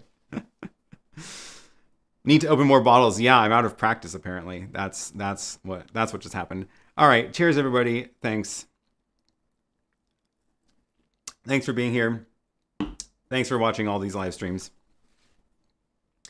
You almost need an eye patch. Yeah, that was a close one. I am normally better at opening those. Okay. So, let's take a look at this shop. So I can talk really briefly about some of these. I don't know why the Apple Airport Extreme. That's the really old Airport Extreme. If you know that you could use it, please buy it. Otherwise, I don't really know what it's for anymore, and don't feel bad if you don't want it. Most of this stuff is video gear. That's the only sort of like not video gear thing in here. But I saw that and I was like, I feel like this is still useful to someone. Oh, thank you, Eric. I appreciate the super chat. Cheers. So yeah, a lot of this is going to be like microphones and a lot of my old audio gear, because I don't really do stuff out in the field anymore. So I'm mostly just in the studio, and I feel like this gear could be better used by other people. The little on-camera mic, this thing lets you mix multiple microphones into one for a camera. This teleprompter, I upgraded to a larger one, so I don't need that one anymore. What else have we got here? We've got this little thing. I love how small it is, but I just don't record on my iPhone, really. Oh, I forgot a picture of this one. Old Mackie mixer. What else we got? Yeah, a lot of this is audio gear, it turns out. That's interesting. And I am selling one of my Rode Wireless Go's, the original, because I actually bought 2 of them a while ago. And I don't need 2 of them anymore. Because I've got other things I'm using now. So these are all going. Oh, the little Roland. This was one of my favorites for a long time. A 2-input Roland video switcher, which used to be the smallest video switcher. I guess you could argue that it's still technically smaller than the ATEM Mini, because it is at least shorter. But it used to cost like $600. I think I bought it for like $600 because it was also the cheapest video mixer at the time, because this was a long time ago. So it still works totally fine, and I think it actually does still have. Made free with Tony Lowe. Thank you for the super chat. I appreciate it. Cheers.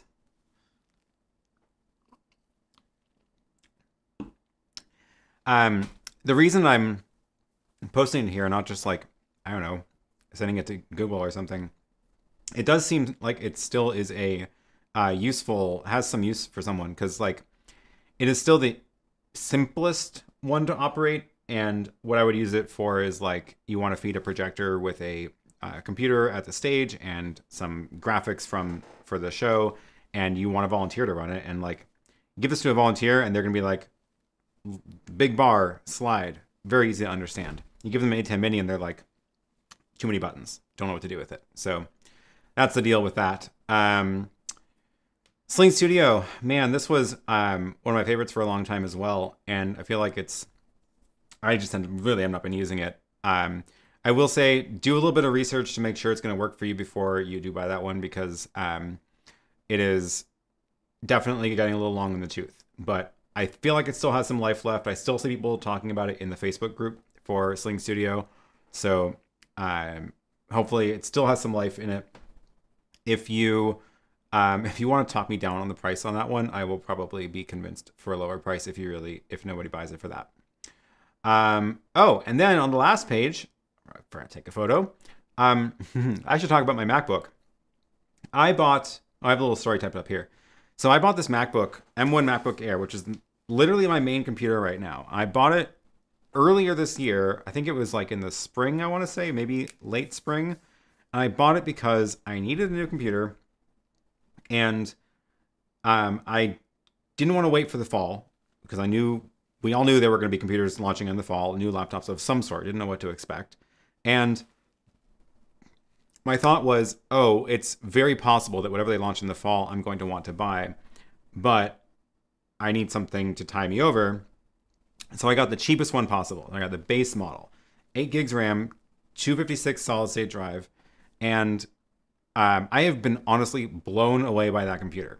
It has been way better than I thought it was going to be. It is my day-to-day computer right now, and I edit all of my videos on it on YouTube for YouTube. Like, it runs Resolve just fine. And what happened was, in the fall, new computers were launched, and I actually don't want the new 14-inch laptops. I think they are not quite right for me yet.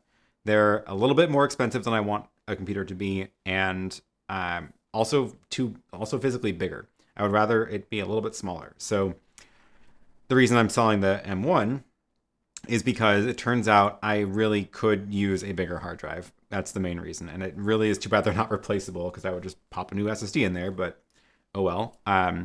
So I want to upgrade it to a terabyte hard drive and 16 gigs of RAM. So I'm selling that one. So if you do want that one, you will, I'll wipe it and reinstall everything before I send it off to you. And then I'm going to go replace it with the same exact computer, but bigger specs. So, but like I said, I've been editing my videos on that on YouTube, and it is a very surprisingly good laptop. Okay. Let me check what we've got going on in the chat. Do I have... Okay, I see that the spammers are coming by, and Chris is on top of it. Thank you, Chris, who is playing whack-a-mole with the spammers. What I'm going to do is I'm going to change the chat mode right now to people who are subscribed, and I think that's going to stop most of the drive-by spammers. That means if you are watching and you are not yet subscribed, please subscribe so that you can chat with us. And that should be going into effect right now. And let's see if that works. I think it posts a notice in the chat when you're looking at it saying subscribers only mode. So there it goes. Yeah. Turned on subscribers only mode. So if you are new here, welcome. I'm not trying to stop you from saying hi, but we're getting a lot of drive-by spammers dropping in weird fake links. So you can subscribe and then wait 5 minutes and then say something in the chat, and we will say hi. So I hate to add barriers to that, but hopefully that will work. Yes, everybody who is here and is already subscribed should feel very special. Yes. Welcome, and yes, subscribe. Okay. Yeah, the SSD decision is always the hardest. Exactly. That was my theory by ordering the cheapest one, which is well, worst case, I've just lost $1,000 and instead of $2,000. And best case, I can sell it for some amount and use that towards replacing it with something. So Tom says, oh, welcome back, Tom. You made it to the big leagues. Yes. I don't know. They've been busy. So, Kaser, thank you. First time live stream watcher, been sub for a few months. Welcome. Thanks for joining the live. Good to have you here. Jesse asked a few questions lost in the spam. If you've got a queue in front of it, then it should be filtered out because the spammers haven't figured that one out yet. I didn't see your questions though. So, here we go. I do see them up there. I'll get to those in a second. Tim says, I still want the new MacBook, if only for the ease of having HDMI again. I know that is one of the really nice things. I feel like they did do a lot of things right with the new Macs. There's a lot of good things about the new 14-inch. 16 inch is just way too big for me. There's a lot of good things about the new 14-inch MacBook Pros, and I was very, very tempted. Very tempted by them. But the big thing for me is the size, because I really want my computers to be small, and it's just a little bit too big. It's just a little bit too big. I do like SD card slot and HDMI port. I'm so glad they brought that back. But if you look at the physical size of them, where is it? It's they have a little diagram usually. There it is. So just to give you an idea, I used the 11-inch Air for like 8 years. I actually went through several generations of the 11-inch Air. Loved that computer. The current 13-inch MacBook Air is bigger than I want it to be, and I actually was using the 12-inch. It was just MacBook. Didn't have any ending. I had the 12-inch MacBook for a long time. I love that size. That was a better size than the 11-inch. The screen was a little bit taller, giving more vertical height. I love that size. All these are just a little bit too big. This is just, it's quite a bit bigger than the 13-inch. Let's see, that one's current, so I should be able to find those specs quickly. So the size of this one is, there it is, 11.97, and why don't I have the depth? 8.36 depth. And this is slightly deeper and slightly wider, and then 0.6 thick versus, same thickness. That's interesting. So it's like so close, but it's just a little bit too big, which means it doesn't fit in a bunch of my bags. And also it's very expensive. And that's the other part, is like, in order to get one of these that I would actually want to get, like, it's going to start at $2,500, which is just, it's just a lot. So anyway, that's my Mac story. Tim says, I have a 16 because I have bad eyesight. Well, that's fair. Yep. Chris loves his 14-inch. I know. I'm so tempted. I know the 13-inch is much thinner than the 13-inch MacBook Pro. Feels like half the thickness, half the weight. Yeah, the weight is a huge difference too. Ben says, my 14 inches a week old and I'm super happy. I know. I'm not saying it's a bad computer. I think they did a lot of good things about it, and it makes sense for a lot of people. I just really like the much, much, much smaller computers. So I'm going to hold out another year. But in the meantime, I do want that bigger hard drive. Do all subscribers have to wear such a dazzling jacket? Okay. You can always get the iPad Pro 12 with a keyboard stand. That's a thought. I'm using the iPad Mini right now.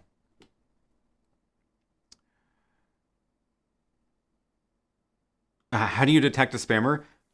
They post nonsense in the chat. That's how I'm seeing it. And then thankfully a couple of volunteers who I voluntold last week are now moderators, and they're able to go and remove the messages manually. And hopefully changing the chat mode to having to be subscribed for 5 minutes deters people from just drive-by spam. Oh, Desky coming in with the good tips. The battery life on the MacBook Air is better than the 14-inch Pro. Yeah, that's a good point. I have been super impressed with the battery life of the MacBook Air.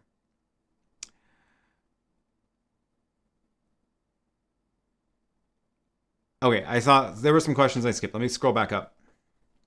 Reminder, if you do want me to see your question, also please make sure it's like actually a question. Don't just spam my Q column. But start your message with Q because it filters it out, and then I can make sure that I will actually see it. So the questions from a little bit earlier. Oh, Jesse wants me to walk through my Home Assistant setup. I don't know if I can do that without revealing more things than I want to reveal. Let me see if I can. Walking through it is a lot. So I can maybe just talk about some of the things. So Home Assistant has been a very wonderful tool to use. It's not for everybody, but it's an open source home automation platform. And one of the things I like about it is how much stuff it can connect to out of the box. So I can show you some of the stuff in my Home Assistant. This is a view of all the temperatures of all the different rooms. And I've got the studio temperature versus outside temperature. It is cold today. It dropped down to 26 Fahrenheit, which is several degrees below freezing. And I did not have a heater on overnight in here because it normally stays warm enough inside because it's very well insulated, and there's some gear in here that keeps it warm. But I did turn on the heater this morning before the stream, and now I can confirm that the temperature went up, and it's dropped a little bit, but is now hovering around a very comfortable 65. I also have temperature sensors in the server closet, so I can keep track of how hot those servers get, which they get very hot in the summertime, which is a little bit concerning. But that's kind of fun. And then what else do I have in here? I have, I use this tab a lot, which is controlling my lights. So for example, I can turn off the hair light. Oh, that was the other hair light. I can turn off the hair light for the table. It's a little bit slow to respond. I can turn off the main light for the table. And this is, because this is in Home Assistant, Home Assistant's the one that controls all the lights. I then have, I have it set up so that Companion can control Home Assistant. So I have a light tab over here where I can go and have buttons for talking to Home Assistant, which is really nice. And I also have a button that says goodbye, which is what I press when I leave, and it just turns everything off. It just runs through all the switches and turns them all off. So that's how I can very quickly turn all the lights off. What else do I have in here? Oh, I've got my 3D printers hooked up in here. So I have cameras that are on the printers. You can see the empty print beds. But then I've also installed the module that monitors the Octoprint, which is the software that runs the 3D printers.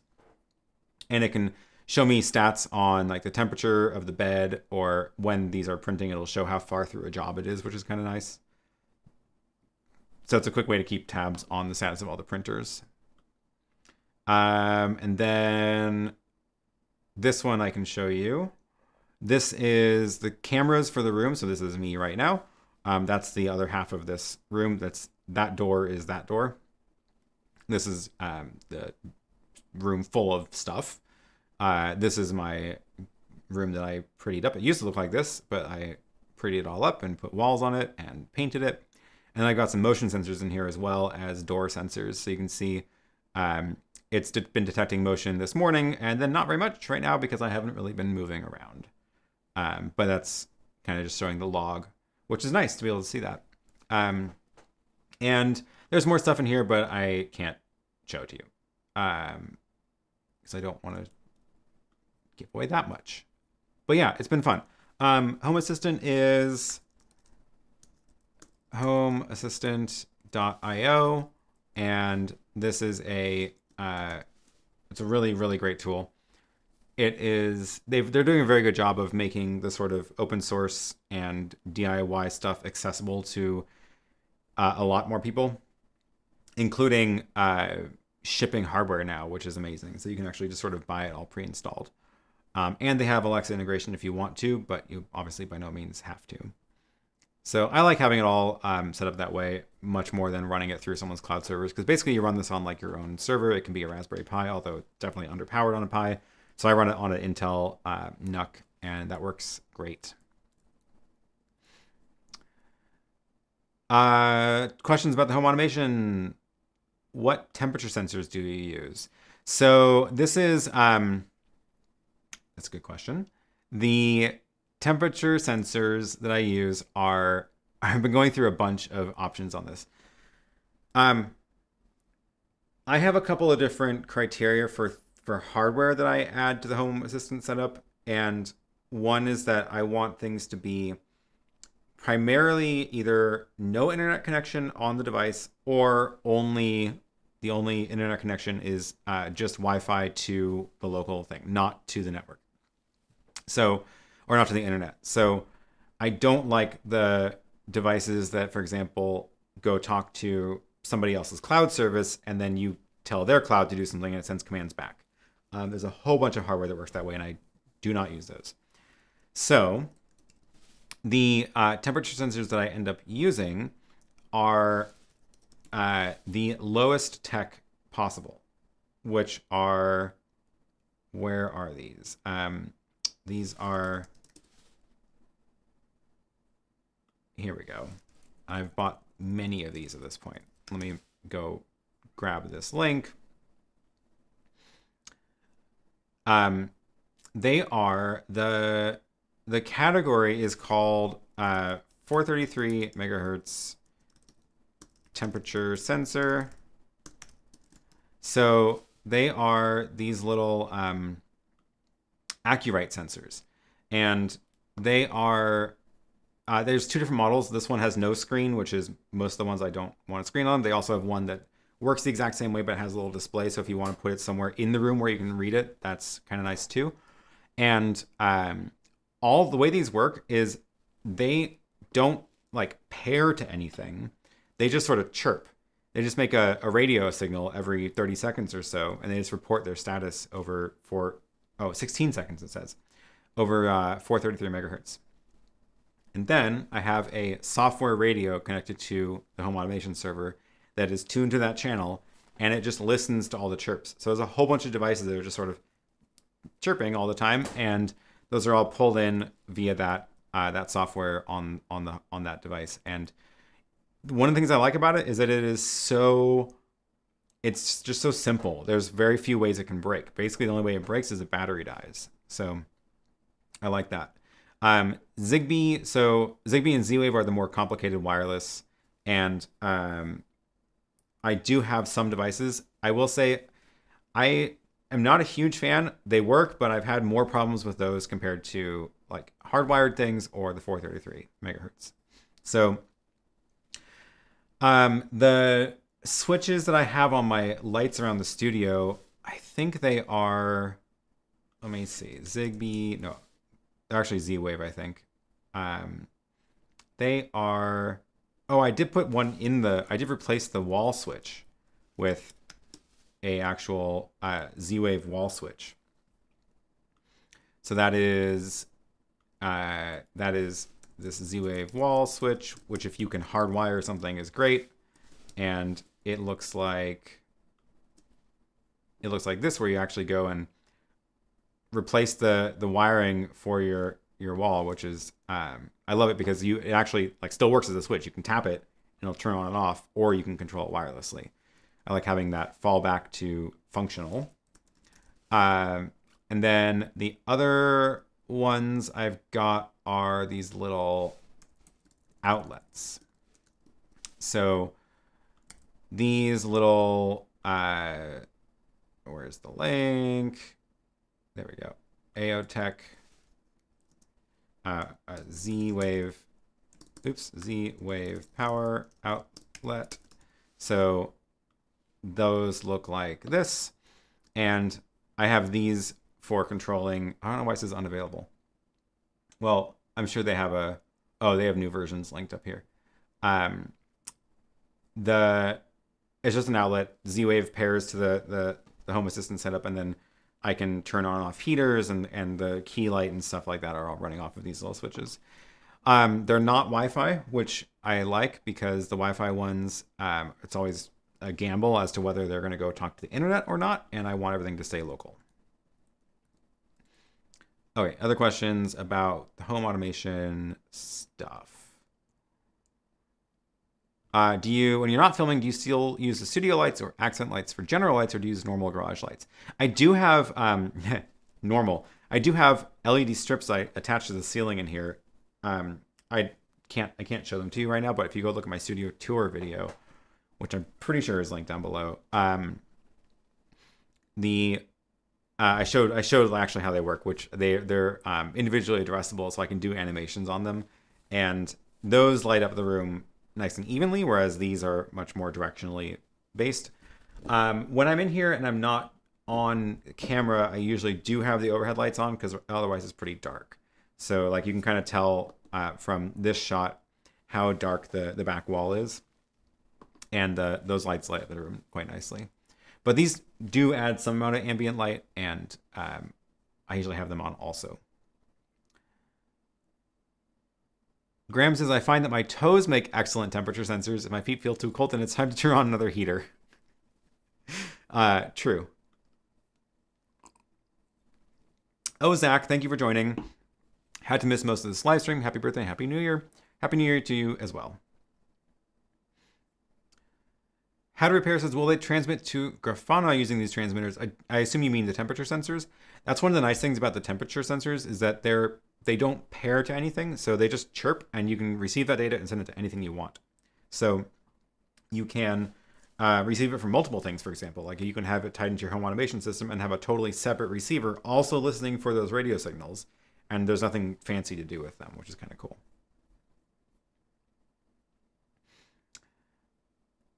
Have you made adjustments to the ceiling lights? What controller are you using?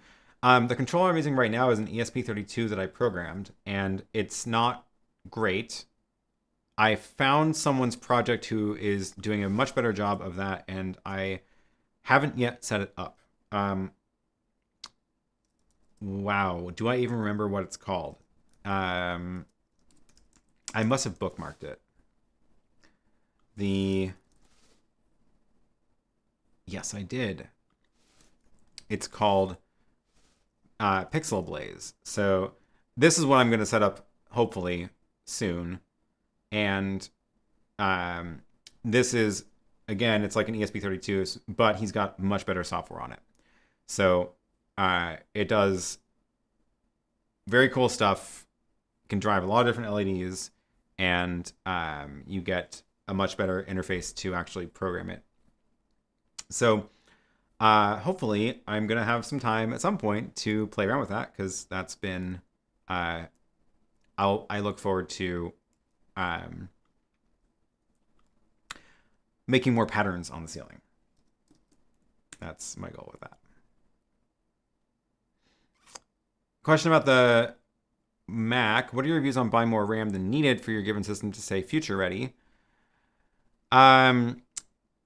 I think it's a good idea generally. The Airs are only sold with 16 gigs, which I would honestly rather buy 32. I would pay for the 32 gig upgrade if they had it.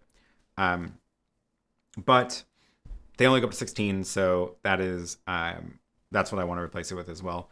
I would definitely go higher than you think, although I don't think it always makes sense to go to the highest upgrade, because especially on Apple, the highest upgrade in RAM often adds a huge jump. So that's kind of my thoughts about it. Malin says, John's image quality is first rate. Go streaming bridge. Yep, it was great most of the time, except for a couple of internet blips.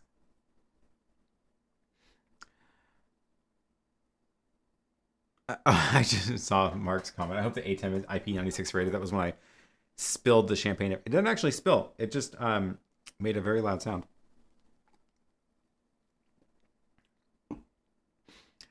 Christian, no, I did not order the MacBook Pro M1. But as soon as someone does order my M1, I'm going to order the MacBook Air M1. Simon, thank you. I am shining like an 8-bit diamond. That's a very nice compliment.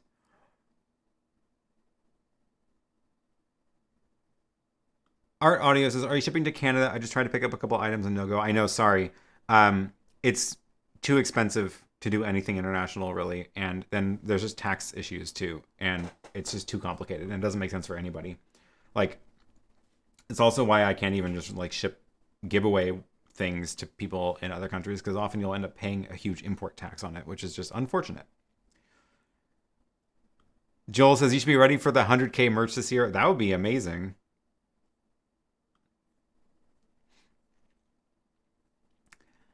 I doubt that's happening this year, but we can try. We can try.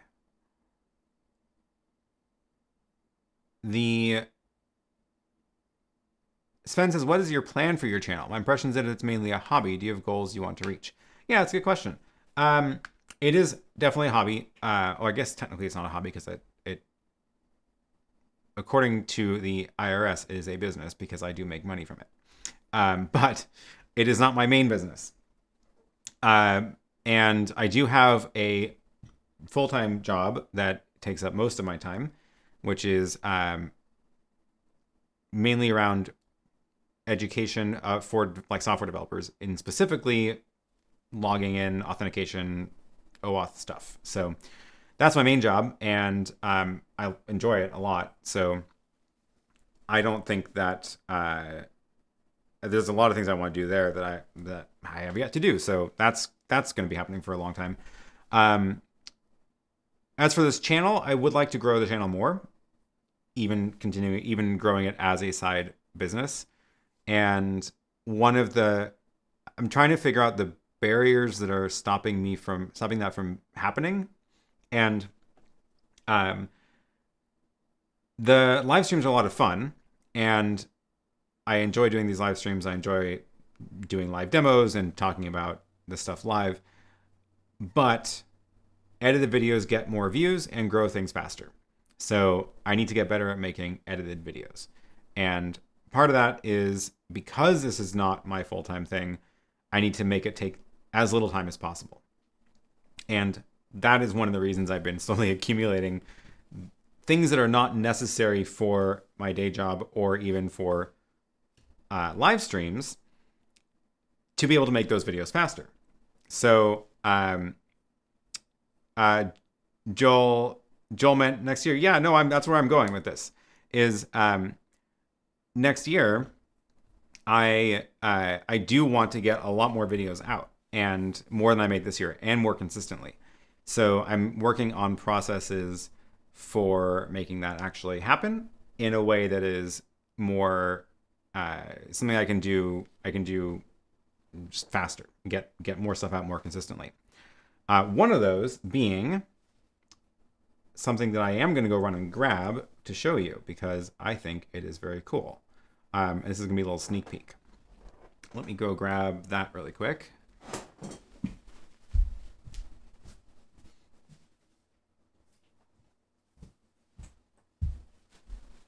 I left it in my bag. So, where'd my overhead go? I need to redo my inputs because I don't have a guest. Let me grab my overhead camera. And just for my own sake, I'm going to rename that input to overhead. And now I can show it to you. So this is a new thing that I've been working on, which is available in the store. It is my new YouTube channel organizer. My plan with this is to streamline the process of making my videos. Oh, I just realized I should bookmark this segment.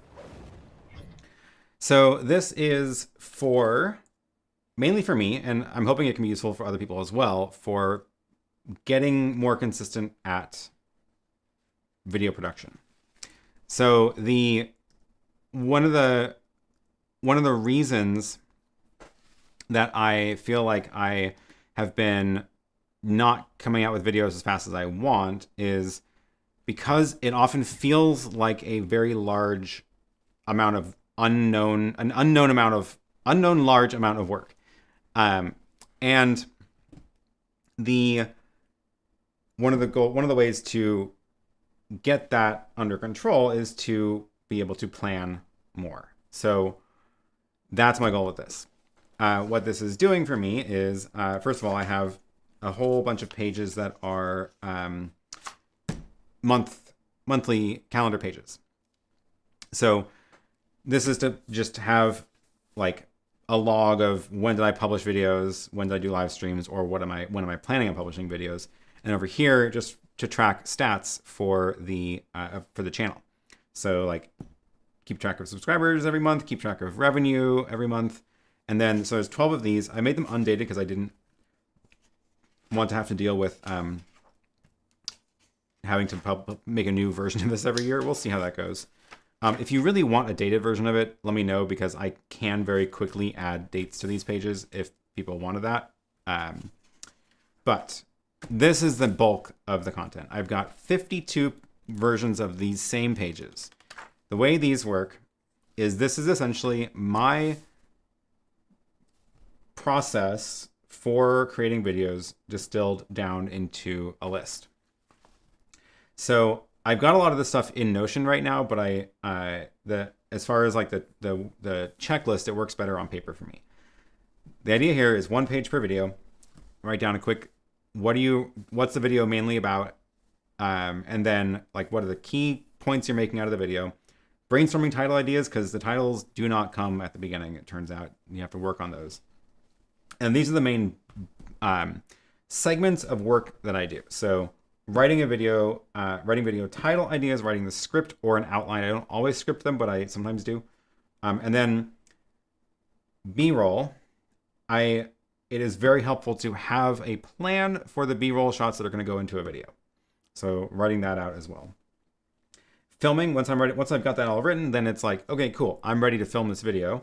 And then filming it is so far actually probably the quickest part of the process for me, because I've got a lot of the stuff in here is set up specifically for making that process easy. So the fact that I have the ATEM Extreme that can record 8 channels all at once, the fact that I've got the cameras that are mostly just stationary and are always in the same spot, that helps the filming part go quickly.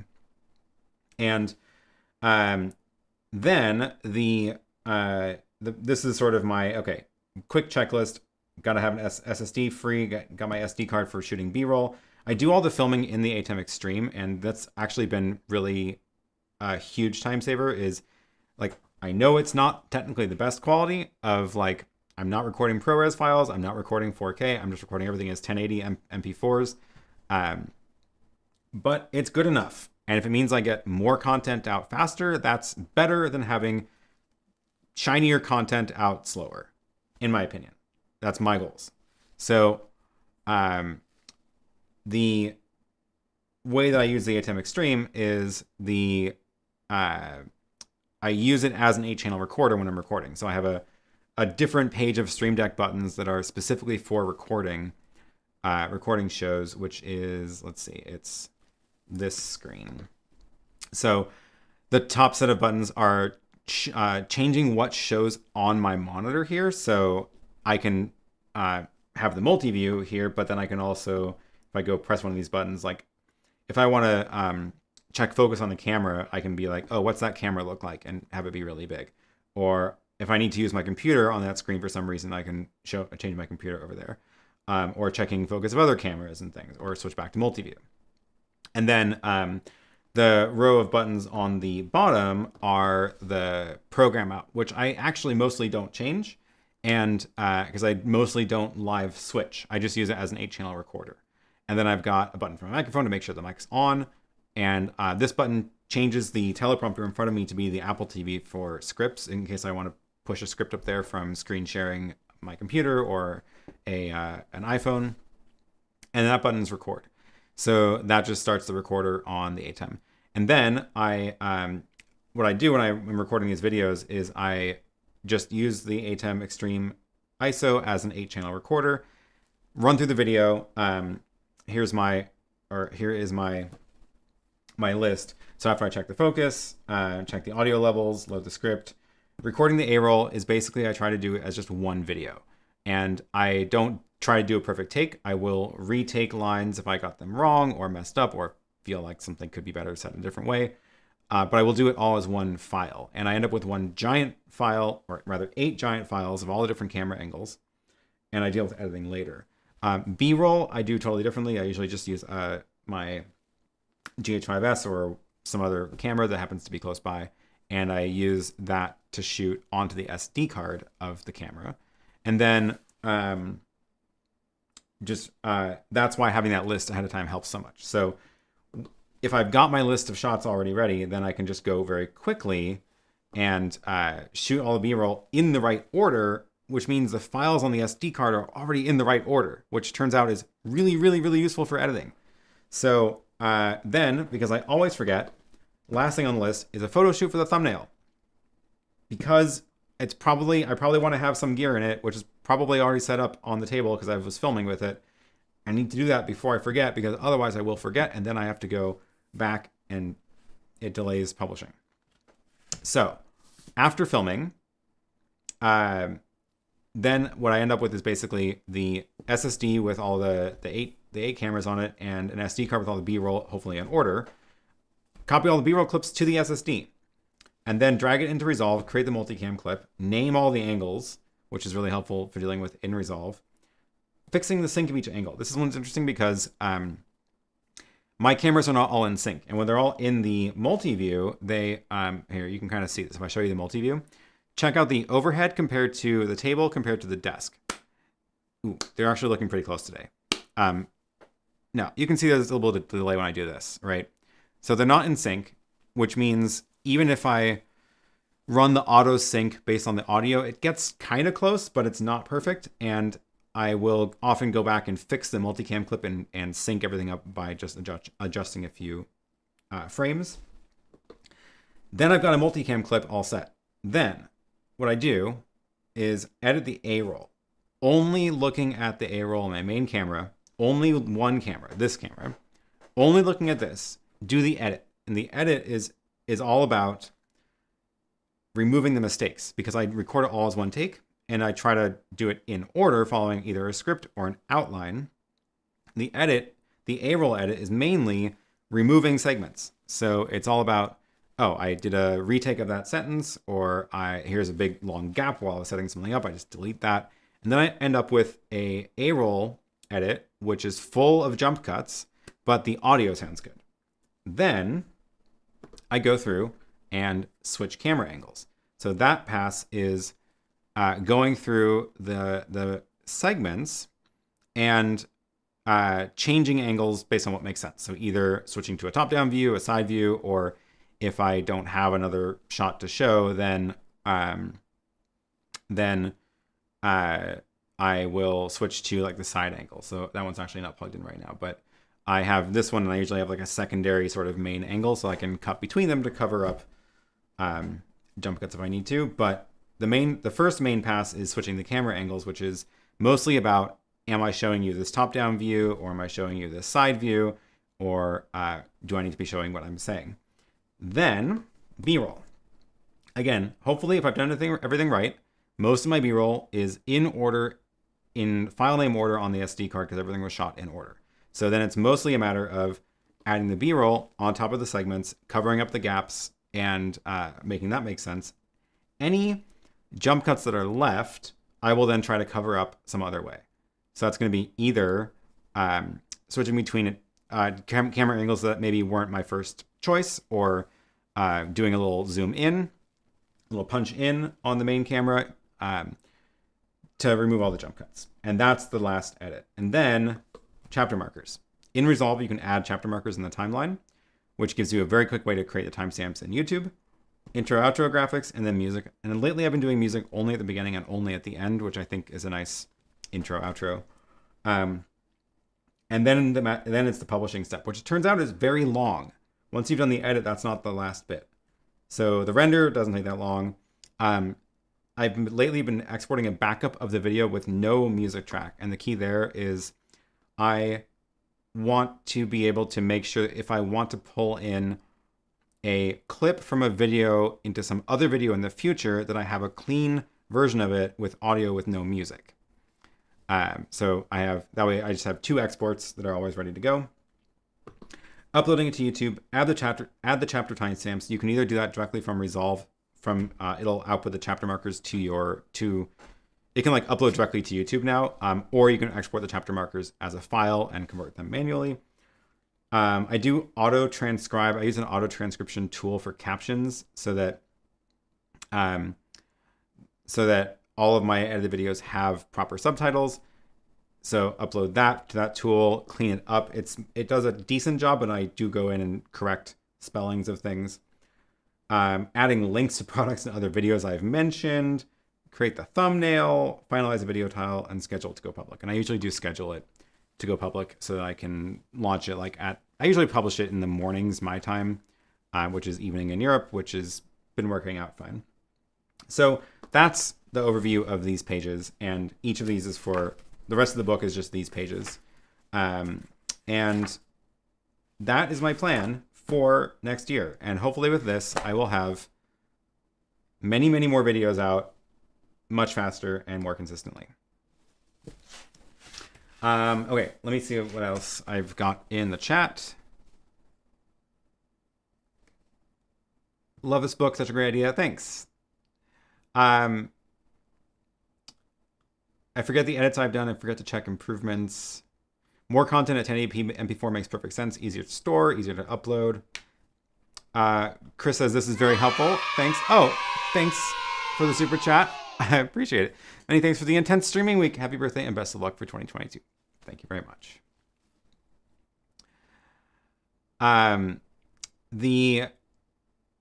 Eric says less time spent reviewing footage means quicker finished videos. I totally agree. I haven't really been using the speed editor. I'm trying. I haven't figured it out yet. It does seem to let me scrub small amounts of the timeline better, which is nice, but I'm not an expert on it at all yet. What do I use for auto captioning? It's called Sonics.ai. And I don't even think I have an affiliate link to drop in here.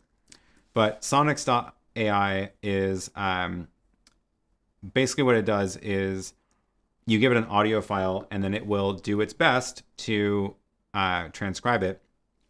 And then one of the things I like about it is that if it messes up, let me see if I can show you one of the transcripts and show you what it looks like.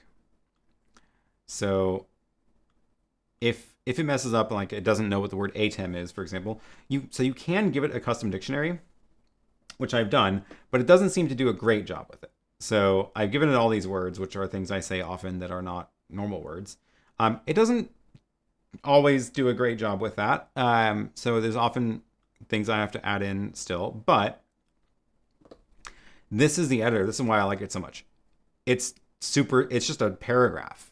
So like, hopefully there's no typos in here, but when it first made this, there were a bunch of, it doesn't know what YoloBox is. It kept saying like, it kept thinking I was saying YellowBox. So like if it said YellowBox, then I would go in and I would just be able to type and say YoloBox. And it is keeping track of the timings internally somehow, and it's magic. And then so I just read through this, and I mostly don't have to listen to it because I can mostly just be like, oh, I know what I said. Once I go through all of this, there's just this export button, and you can just download it as captions that you can upload directly to YouTube. Super, super nice tool.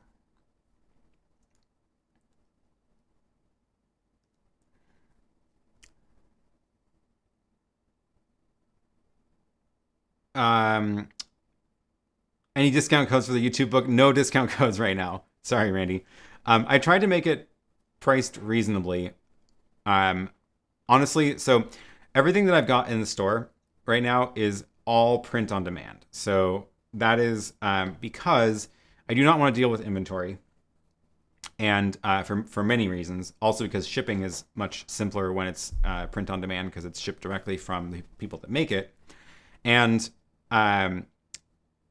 the downside of print on demand is that it is much more expensive costs compared to bulk printing of large quantities. So like if I were to order 1,000 copies of this, first of all, I could make it like I would have more options of sizes and paper and things like that because I could go to any printer and get them to do exactly what I want.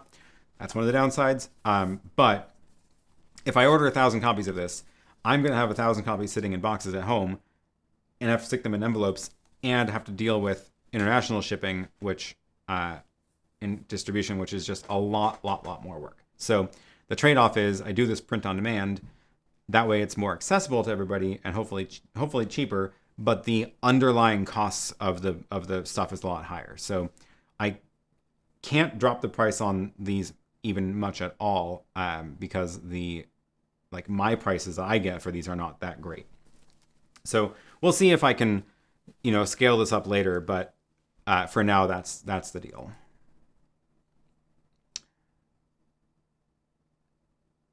Yeah, Randy says, understand print on demand.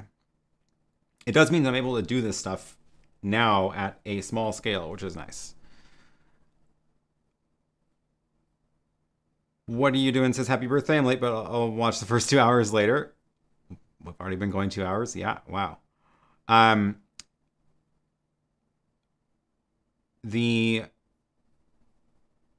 thought there was something else I saw about the books. Nope, can't find it. Bailey says, when working at your day job, do you work out of your house or the studio? I do use this studio for whenever I'm on video. So for the videos I film or the live trainings I do do use the studio, and a lot of the stuff is set up where I can like switch modes into that mode where I'm mostly on Zoom or maybe using other video conferencing software. I do work from home a lot too when I'm not on video. So if I'm just doing like writing or whatever, I'm probably at home under the cat. Home business where you have 1,000 of anything, have to store 1,000 of anything is no fun. You wind up needing a bigger house to warehouse everything. So fun fact, one of the reasons I know how much work it is to manage selling physical things is because Lily does also sell a planner, and what you can't see in her videos, let's see, maybe you can. So what you can't see necessarily is, yeah, if you look in the bottom right corner of this video, that is a box. Oh, it actually used to be much worse. So maybe if we go to some of our older streams, I'm trying to look for one of the ones where we had the camera not quite in the right spot. So, oh yeah, here we go. The cat is in a box. That box is on top of a box full of books. Stack of boxes on that wall, just full of her books. And it's right next to her set. It's right over there. And we've just been living with stacks of boxes for a very long time. And I know how much it takes for her to ship those out everywhere, and I'm not willing to do that right now.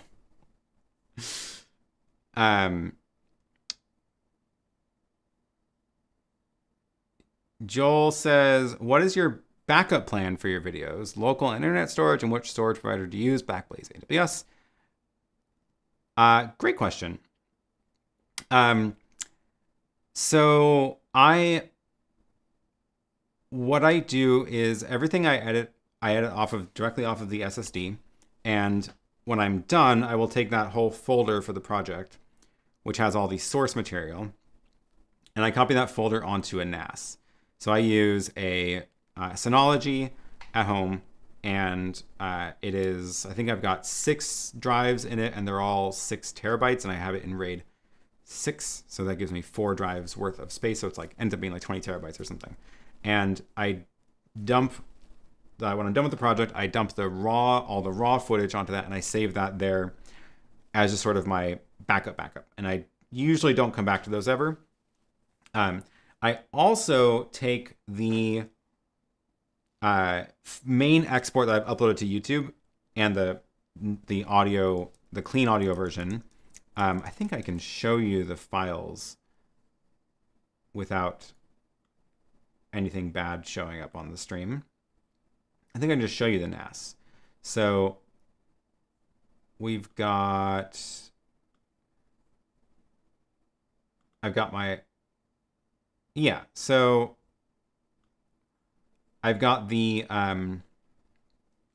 my folder full of the old projects. So you can see it goes back to all my old videos. That some of these are on YouTube, some of them are not. And then like the most recent one, YoloBox versus ATEM Mini. I think I'm still a few videos behind archiving on this, but here's all the source files, the video ISO files from the ATEM. I've got the B-roll files are all here. So I have all the raw video that I used for the project stored there. And then separately from that, I've got a different folder where it is just the published or the final edit. So I've got those all by year. So if I go into 2021, these are all the, oops, that's the wrong, this folder. These are all the YouTube videos that are like the file that I uploaded to YouTube. And these all live here. And only the edited versions. The live streams, I do not record locally. Those are only exist on YouTube, and I do want those to get backed up. So I have, in a separate system, I basically have a little task that runs on the computer every day, and it uses YouTube DL, which we talked about on Sunday, I think, and it downloads everything from my channel. So it keeps a copy of my channel, basically. So I get my own live streams archived. So that NAS, a NAS is not a backup. A NAS is a storage solution, and that NAS backs up to a different NAS. So I basically have like a copy of it created with about the same amount of storage, and I have it set up to back up to the other one. So then I have two sets of hard drives with the same data.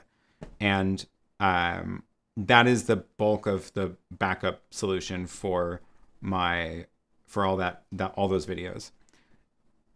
As a totally separate thing, just as to kind of complete my backup story, the Mac in this studio is, I do use Backblaze, and it's running on that Mac, and I've got a 2 terabyte drive attached to that Mac, because it's, again, the base model Mac Mini, which is only like 256 gigabyte hard drive. But I've got an external drive that Backblaze will back up, and that one has a copy, a synced copy of my own Dropbox, which is not Dropbox.com. It is called SyncThing, which is a local Dropbox replacement that is sort of on your own network and your own machines. And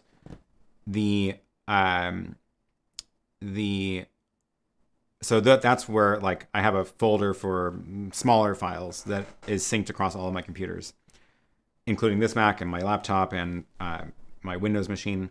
And then it's all backed up to Backblaze through that system. But I don't store any of my videos on that because they're just too big.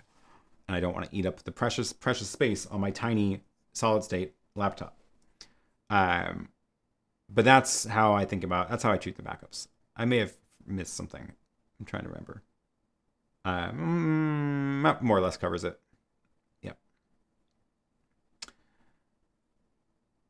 Is Blackmagic Pocket 4K still your main camera? That is this camera, and it has been doing a fantastic job, and I like it a lot.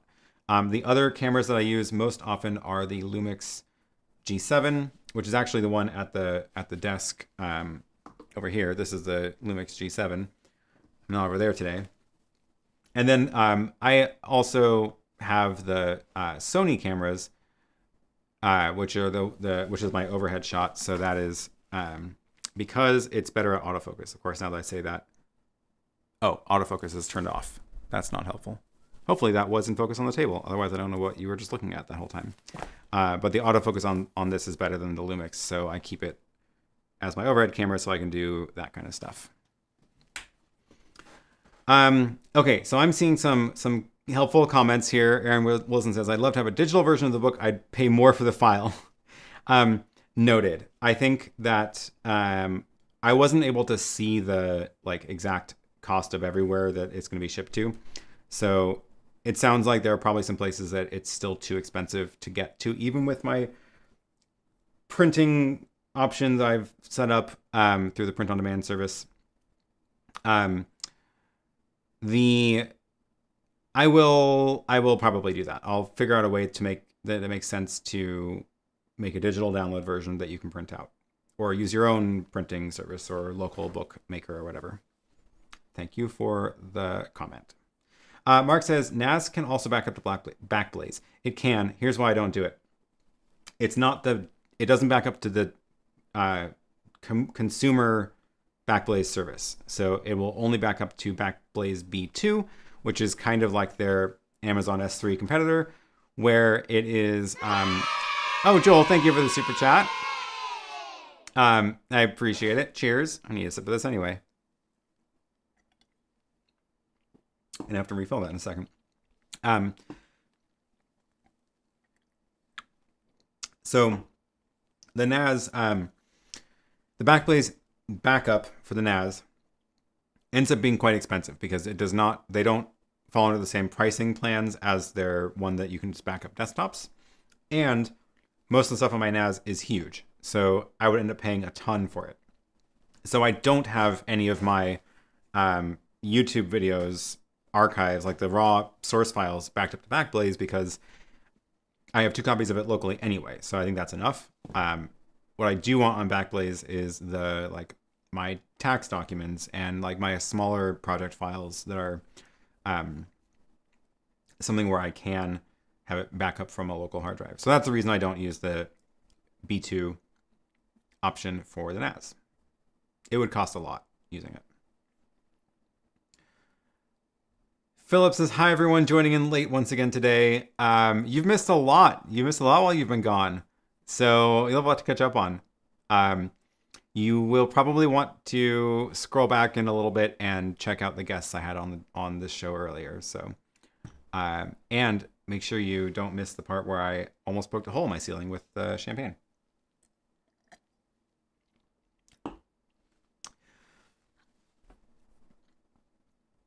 Okay, other questions. Let's see. When leatherbound, when I can justify doing a 1,000 print run, that's when.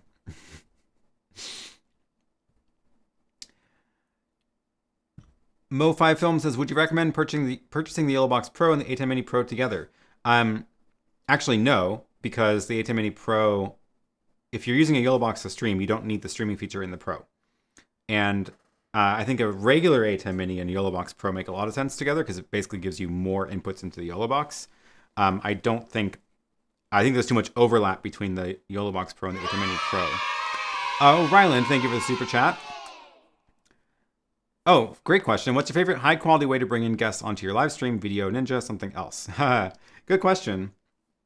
I've been trying a bunch of things. I don't know my favorite one yet. So they all have trade-offs. So today we did the ATEM's streaming to Streaming Bridge, as well as streaming to my RTMP server, the Magewell server.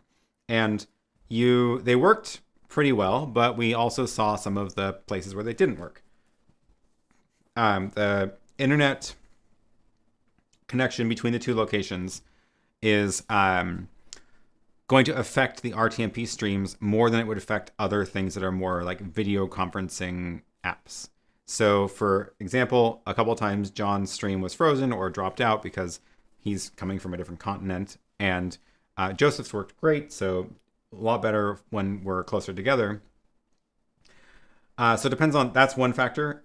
Video.ninja is a fantastic option, and I have used that on this channel as well. And one of the things I will say about it is it obviously needs to be played back on a computer. So you need to dedicate a computer to do full screen output for that. And then you're at the mercy of the computer to behave. So I've used it successfully, but I will also say it hasn't been perfect because a cursor appears on the screen randomly, or you bump a button and the interface appears, or you lose the connection and it doesn't start autoplaying again because browsers don't like to autoplay video. So there's like glitches, in a bunch of different ways, and they're just different. The other thing is that the Video.ninja, it will handle poor network quality much, much better than RTMP at the cost of picture quality, which is often actually what you want. You would rather see a blurry picture than a freeze frame, for example. So it depends on like what are you trying to, what's your end product, and how much do you expect the internet connection to be flaky between the two locations. So yeah, different things to consider there. The one that I was not planning on using, which we ended up using today, was just screen sharing my Zoom window on the computer, which I don't like doing. There's better solutions for that. One of the ones, which is one they bought, Zoom ISO. Philip, thank you for the super chat. Sounds like fun. I'll definitely have to go back later and watch the first couple hours of the live stream. More importantly, happy birthday. Thank you. I appreciate it. This is a good time for me to top this off. Time for another refill. So yeah, that's the story there. Hopefully that gives you some things to think about. Nothing is perfect. So that's why I keep trying different things. Marcus says, happy birthday, first comment on your channel. Thank you for joining. And thank you for subscribing, because I had to lock the chat down to subscribers only, because of all the spam that was coming by. YoloBox Pro, through your affiliate link, arrives tomorrow, and I'm super excited. Thanks for all the knowledge. I appreciate it. I'm very excited for you. I think you're going to enjoy it. Can you please explain the Magewell in simple terms, what and how to use? And can you put a link for the Magewell device? Yeah, let me do that. So there is, this thing has been, I was reluctant to buy it for a long time because of how expensive it is. It is the Magewell ProConvert H.264. So the version I have is an SDI version. First, I will say that because most of my studio is set up around SDI, which is not the case for many people. If you're using an ATEM Mini, you are going to have an HDMI, obviously. They do also make HDMI versions of all of these. So this is what the one I have looks like. It's got SDI out. I've never used the USB port for anything. And then it actually is powered by PoE, which is nice, or USB. So I have mine connected into my router, which provides power, and I have the SDI out going into the router. If you have the HDMI version, it's same idea. It's just HDMI instead of SDI. So once that is there, then you log into it and you get this little web interface. So the web interface is where you set everything up. You can give it an IP address on your network, or it can use DHCP. And then the main thing you're going to do with it is set up sources. So source presets. This is where you can turn it into an RTMP server. This one is the NDI version. So if I turn on an NDI source on my network, like if I just open up my NDI camera app on my phone, then there. So now you see the phone showed up here. Make this bigger. Phone showed up because it found the NDI source on the network. So I could just now go, boom, that NDI feed is turned on. Let me go over to the, let me go turn my input 5 into the NDI. And now input 5 is this camera. So I can show you the room. I can show you a close-up of my stream deck, right? And this is the NDI camera going into that. So that was all it took to set up the NDI, to use it as an NDI viewer, right? Turn on an NDI source on your network, choose go, and the output is NDI. Same idea with RTMP. So what you do is you go in here and you can add in sources. You can say, I want it to be pulling an RTSP feed from an RTSP camera. So like the new Lumix camera can be an RTSP camera. The box camera supports RTSP. This is where it would pull. I could also, for example, here, let me go grab my my camera, my like interior security camera. And that has a RTSP feed. And I'm going to go grab that address from the little web interface. Where is it? Oh my God, they updated it. I don't know where anything is anymore. Advanced? Yeah, it's under advanced now. Thanks. So, okay, I just grabbed the RTMP URL for the camera, and then I can just paste it in here. So, let's see if that works. And then let's see, camera or studio, and then I add that, select, and with any luck, just realize that may be the RTMP S version. Let's go grab the non-RTSP S.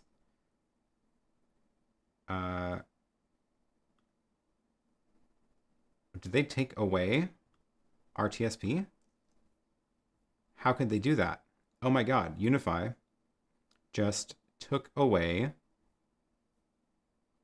the non-secure RTSP feed. That makes me mad.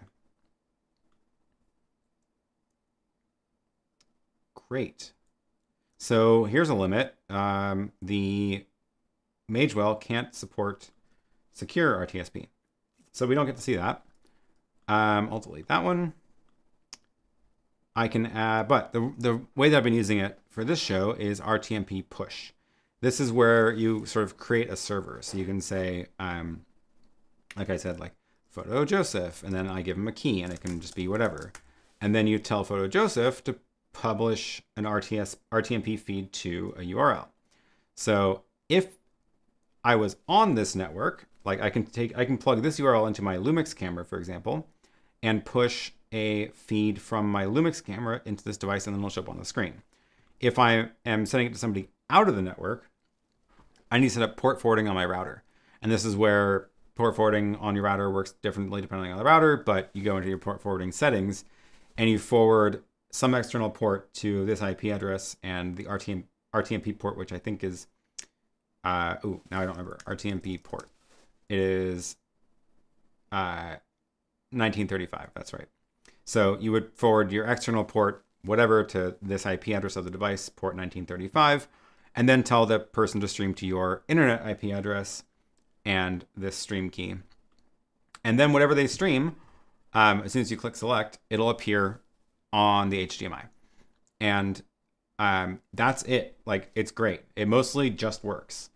There's other settings in here as well. So like, I had to mess with the audio settings actually.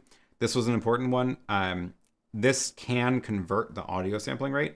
So I have it set to convert to 48 kilohertz, which is what the ATEM runs at, because if a source device sends a different audio rate, it won't show up in the ATEM. So this can convert the audio, which is nice. I do have it set to 10 dB gain boost, which is, I feel like weird that I have to do that, but if I didn't do that, it was always coming in quiet.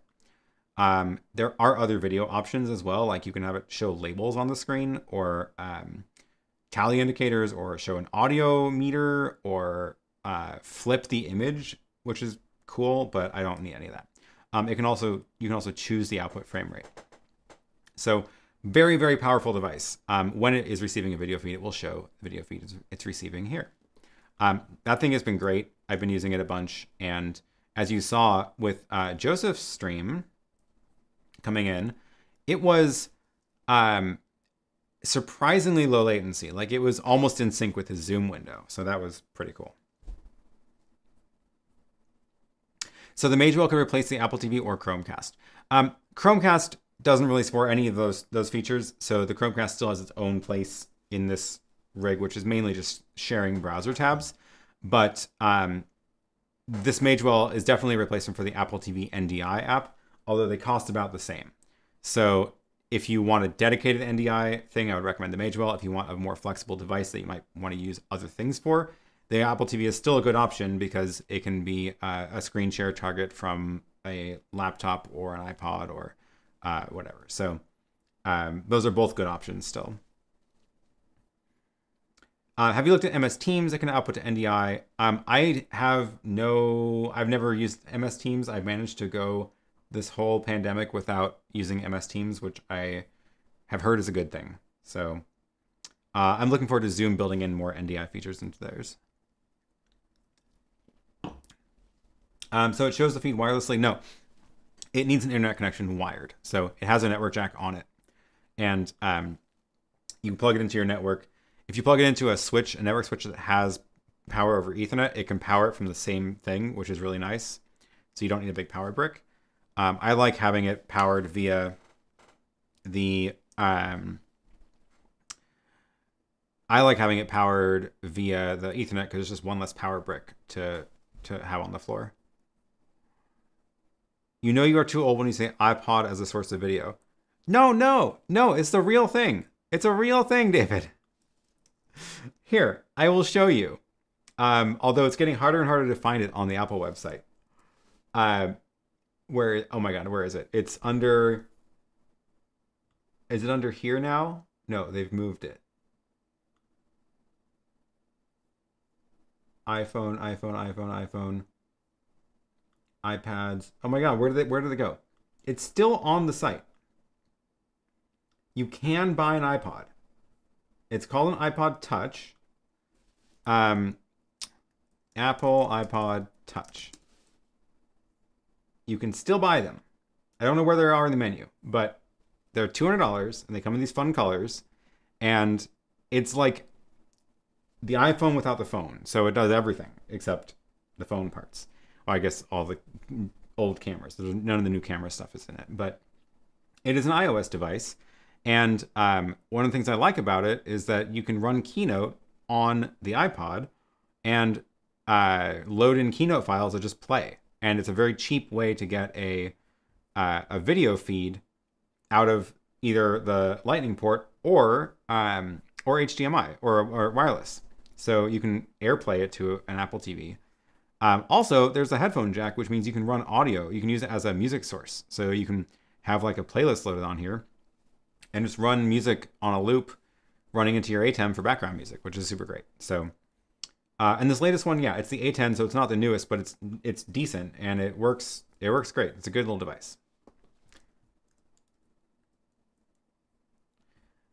Yes, Eric, iPod Touch is still a thing, and the iPod Touch doesn't cost $1,200. Exactly.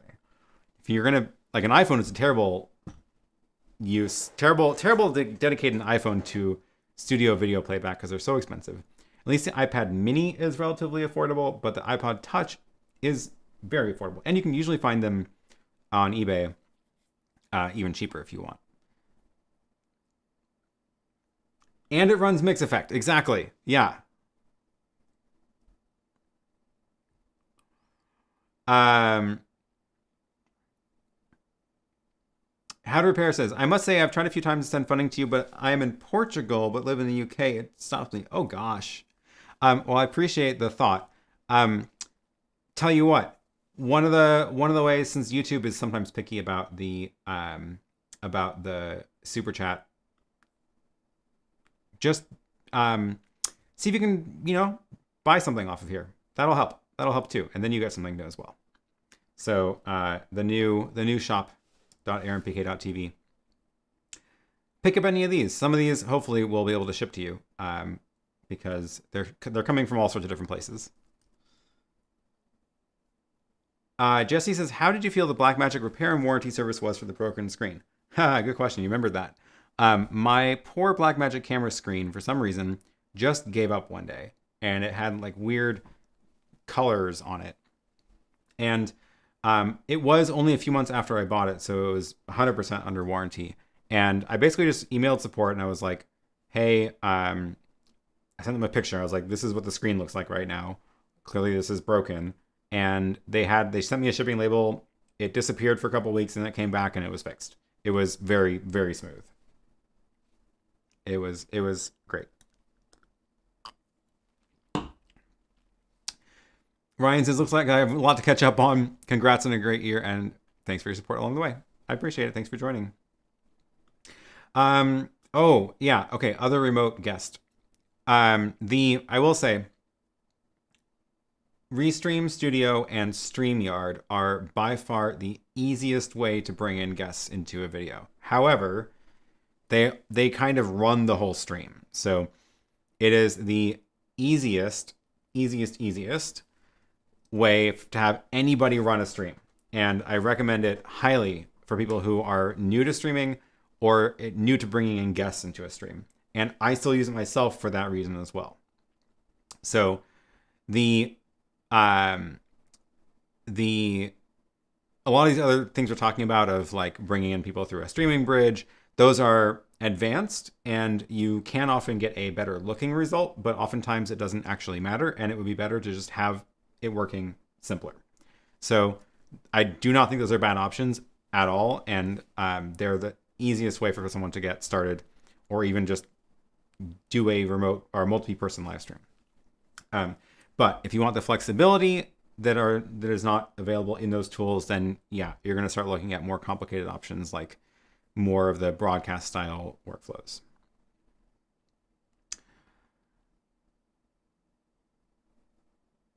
Ecamm, vMix, they both have remote caller features as well. And there is, with those, there's more of an opportunity to use those sort of like integrated into a more complicated workflow. So like I could output from Ecamm or vMix out HDMI, for example, and then output that into the rest of the studio. So I could sort of treat the remote caller over here as a separate video source and then bring them in to the show by just like cutting to the output from vMix. And then I don't have to use vMix for the whole show if I don't want to. Whereas StreamYard and Restream Studio, those are like, no, the whole show is being mixed here. So that's the difference. Although if you want to get technical, and I did do this, and I talked about it in a video before. I've talked about it in one of the behind the scenes of, I want to say it was the Developer Day one.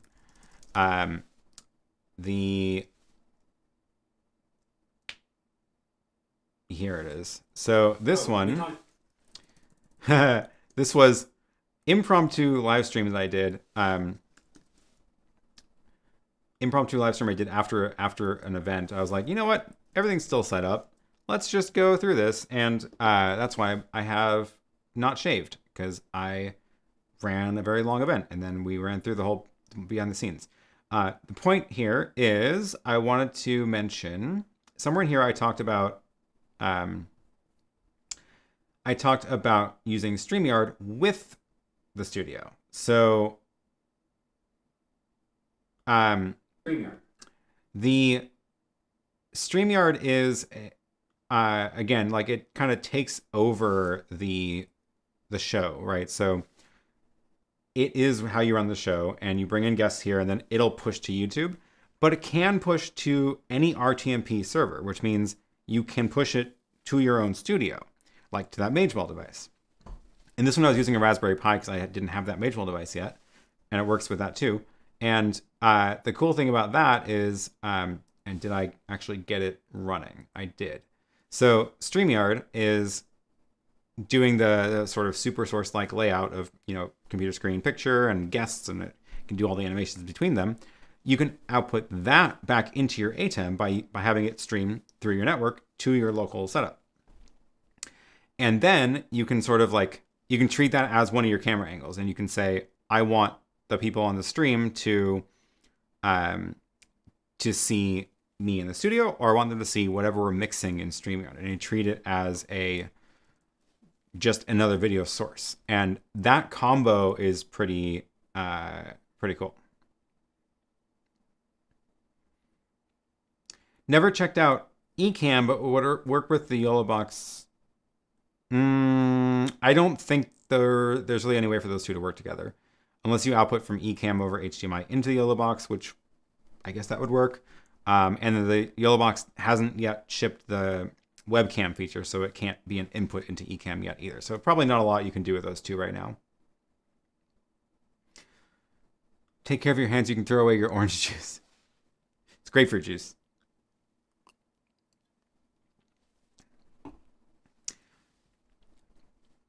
Oh, thank you.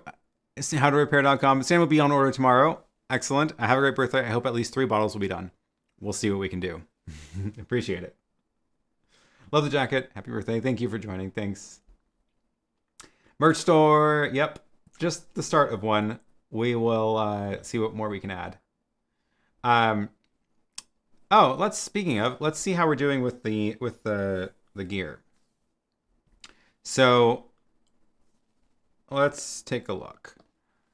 How many things do I have to ship out tomorrow? This is fun. Awesome. Okay, definitely a bunch of these people are finding. Lovely. So still some things you can grab yourself. Oh, I'm so glad someone bought this. I hope you enjoy it. The Blackmagic Micro Studio camera. Did not make sense for me here, but I hope you get good use out of it. Did anybody buy my laptop yet? Not yet. Okay. If you want this laptop, I'm going to replace it with the same one with more storage, but it's a great, like, you could definitely use it as, for example, a computer that's dedicated to showing video.ninja out over HDMI, because you do not need any storage for that. Okay.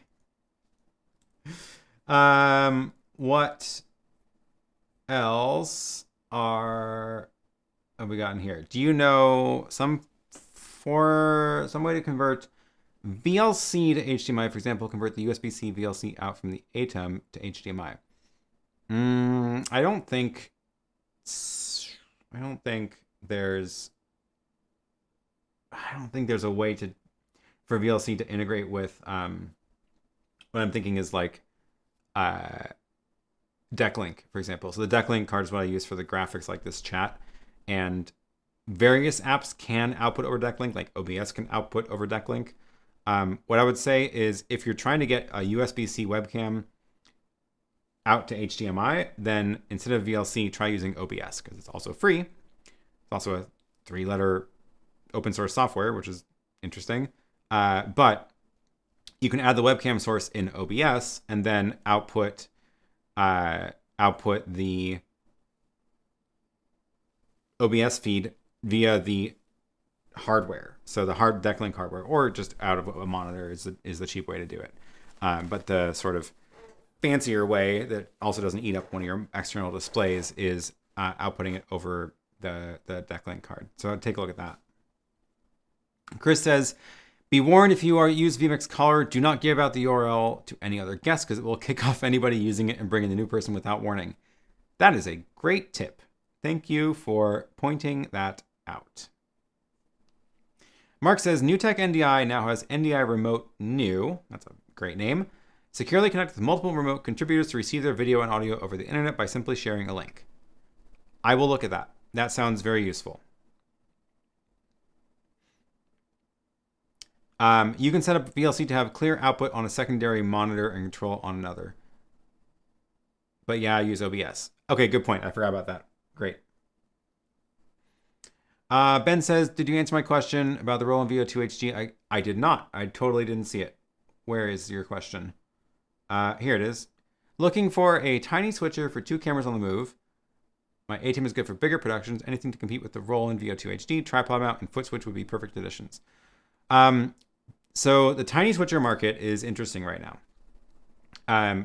One of the things I think is interesting about it is the roll-in VO2 HD used to be like, it was $600 or $700, and it is now available for $300, like new. But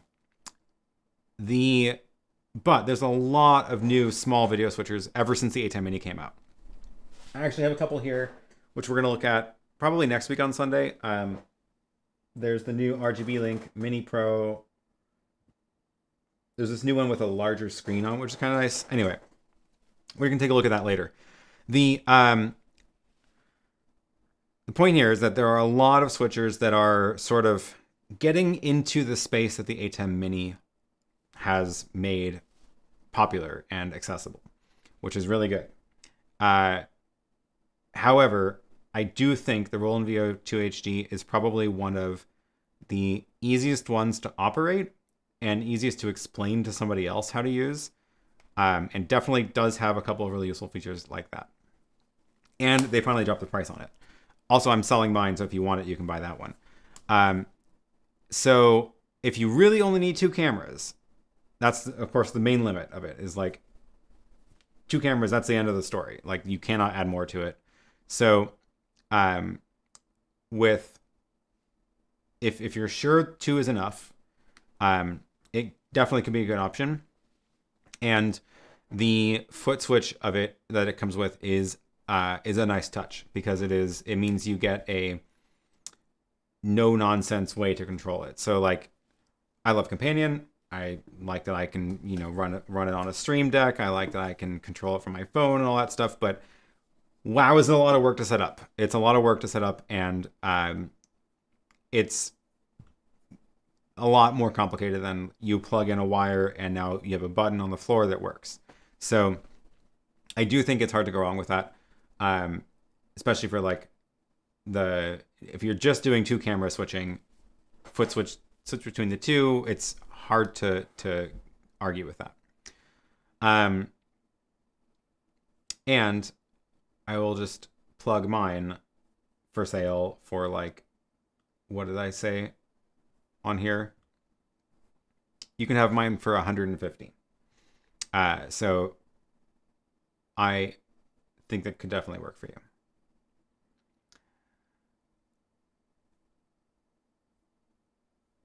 David says, how are you selling your gear? Is it a website? Yeah, so I ended up going through a bunch of, I was trying to figure out what's the right way to do this, because got things for sale on a bunch of different websites right now, and I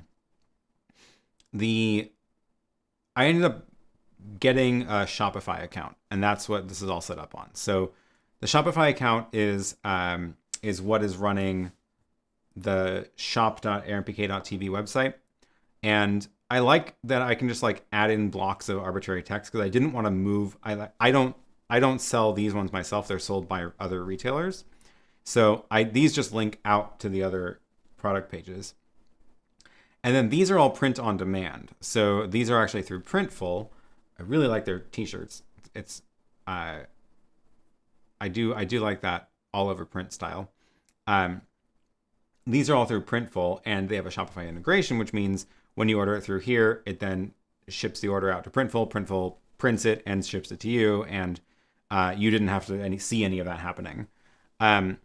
These two are not integrated into the Shopify store, other than they're linked to right now, because this one is set up on Gumroad, which is just because I didn't want to deal with porting it over. It's a digital download. The problem is there's a whole bunch of combinations of things. So if you can buy just one frame rate, you can buy combinations of frame rates. I made combos for like the European and US frame rate standards, 4K, 1080, or everything. And in order to it was just a lot of work to like say, oh, this combo maps to these files, and et cetera, et cetera. So I just didn't want to have to recreate all that in Shopify before launching this store. So I'll probably move it over at some point, but in the meantime, I link out. This one, I wanted to integrate this into Shopify instead of just link out to it, but oh my God, the shipping. So this is print on demand through Lulu, which I've used for my OAuth book as well. And I've been really happy with how that's turned out. On it for my OAuth book, I have it available. I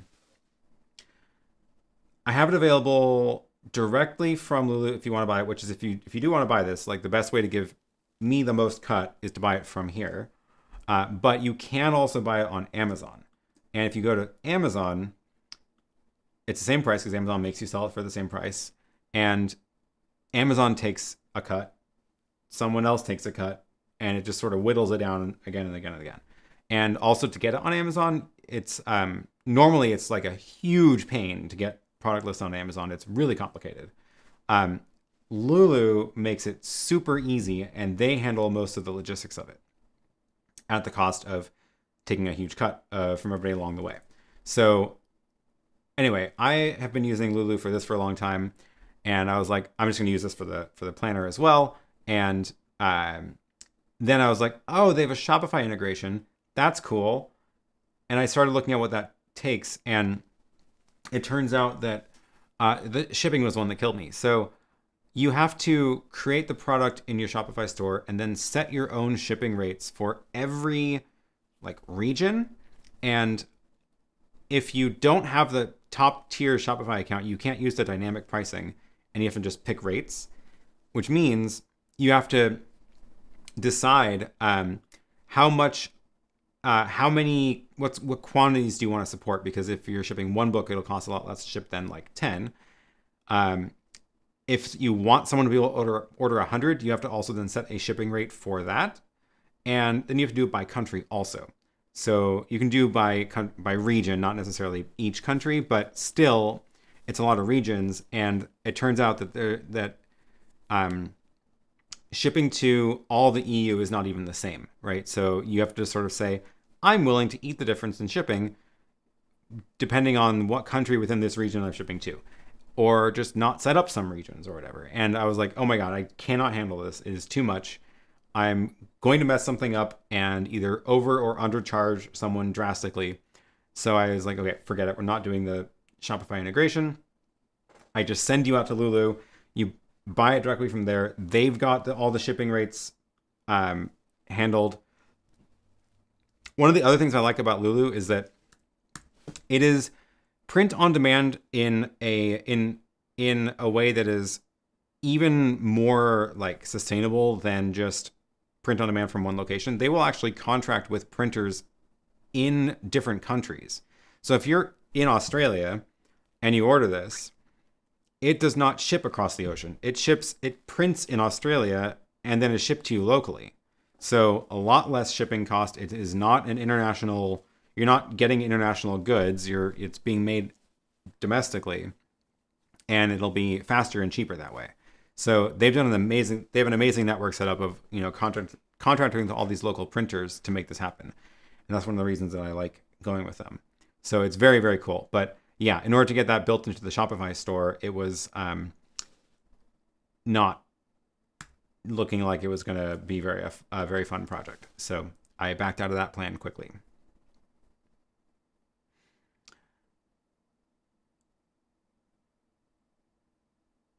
Great show again, and many helpful answers. Thanks. Happy birthday. I also want to see that jacket in the store. Now that would be fun. I don't think I can find a print-on-demand sparkly jacket service, so we'll see.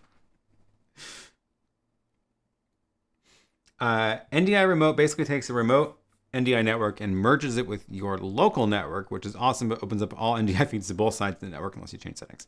Interesting. Okay, that's fascinating. Juan says, can anybody tell me how they handle the noise of the mic input? It's a nightmare for me. I have the ATEM Mini Pro and ISO. It's true. The mic input on the ATEM Mini is not the best in the world. And however, the line input is fine. So you're hearing me right now through the line input on the ATEM Mini Pro or ATEM Mini Extreme from my mixer. And because it's not using the amplifier in the ATEM Mini, it then is fine. So that's sort of the workaround, is you don't use the mic preamps in the ATEM. You mix your audio separately and bring it in through the line inputs. Jules says, what is your suggested setup using YoloBox, bringing in a guest or two on a live stream? Ooh, that's a tough one. I haven't tried that yet. So the only real option right now is essentially, it doesn't matter that it's a YoloBox. So all that really matters is you need your guest to appear over the HDMI, like in some HDMI feed. So any of the options we've talked about of how do you get a guest into an HDMI port, that would work with the YoloBox because it just sees the HDMI port. So the easiest, not necessarily cheapest, but easiest would be you use StreamYard to mix your guest segment, and you stream from them to a local that Magewell RTMP server and plug that into the YoloBox. And then you can switch between your local feed or the StreamYard feed. If you don't want to do that, the other option would be like a computer running video.ninja, and that is Steve's app for creating video conference rooms, where you can create a little room that it works kind of like Zoom, where you create a call, and then you can bring people into the call, and then you can output them over a feed of some sort, which again you would use a computer to output that over HDMI into the YoloBox. So there's a lot of steps to it, because there isn't like a fast way to do it with the YoloBox, but that is also one of the things I want them to do with the YoloBox, is give us a way to better add more remote sources, because I think they're in a very good spot to be able to do that. Do you ever sleep? It takes me weeks to work at Amazon. No, that's why I don't deal with Amazon. I have pushed that work to other people. So I don't deal with Amazon. Lulu pushes to Amazon, or the people that run the stores for my ATEM Mini stands, they deal with Amazon, because it's a whole thing. You could start a whole channel on small scale e-commerce, lots of details to consider. I don't know if I could, if I have enough content, but I could at least do a video about it at some point. Maybe we'll do some more small scale e-commerce Q&A live streams at some point, though.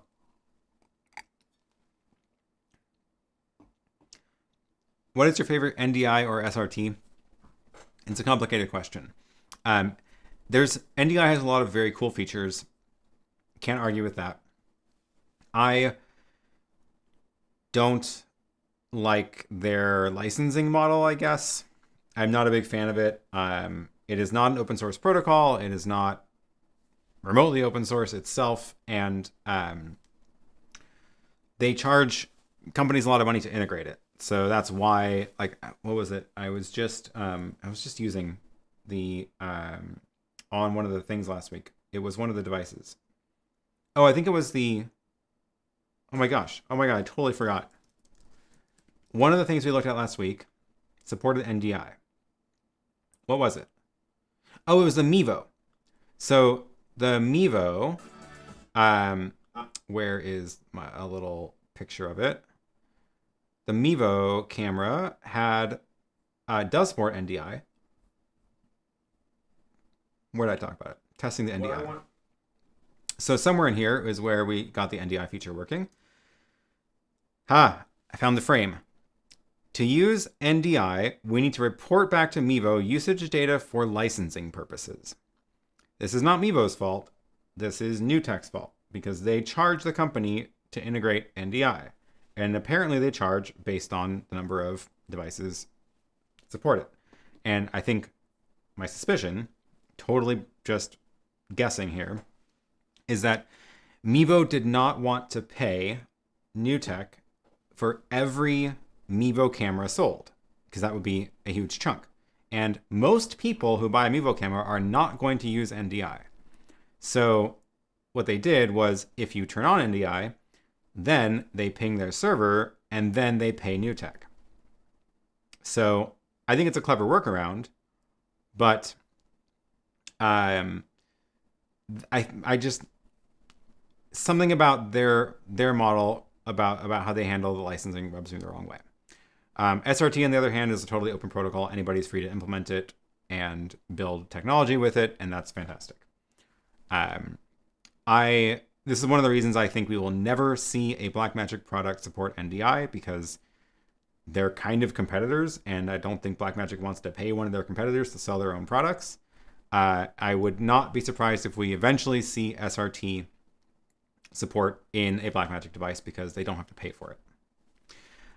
But yeah, also there are different features between NDI and SRT. There are not obviously one-to-one comparisons, and although NDI is now getting into the remote contribution stuff that SRT was kind of designed for, so we're going to see more overlap there.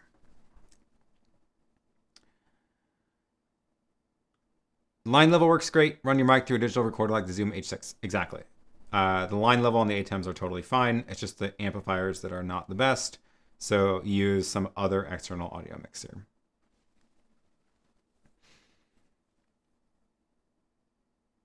Are you familiar with New Blue Vivid Cast? Is it compatible with Blackmagic ATEM? I have never heard of that before. I have not. New Blue Vivid Cast. Is it hardware or software? Live streaming software? Oh, it's a graphics thing? I have not seen this before. What I would say is, what is it for?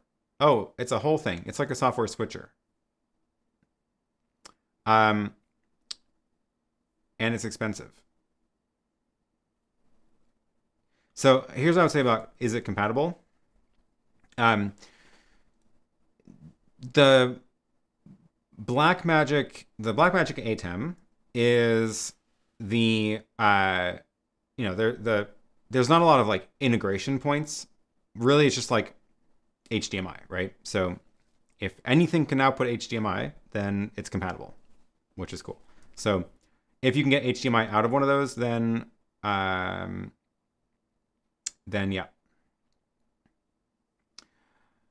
Alonso says the NDI fee is based on the MSRP of the devices installed on. Oh, I didn't realize that. If we're talking about software-based, then it's free. Thank you for clarifying. That is, that's good to know. So yeah, if Mevo is selling the camera for $400, and they're paying a fee based on the $400, and if Blackmagic sells an ATEM Mini Extreme for $1,300, they're going to pay a lot if they added NDI. Yeah. NewTek NDI is essentially a tax to any manufacturer for the privilege of including it as a feature, whether it is used or not. Exactly, which is why I think Mevo's workaround is very clever.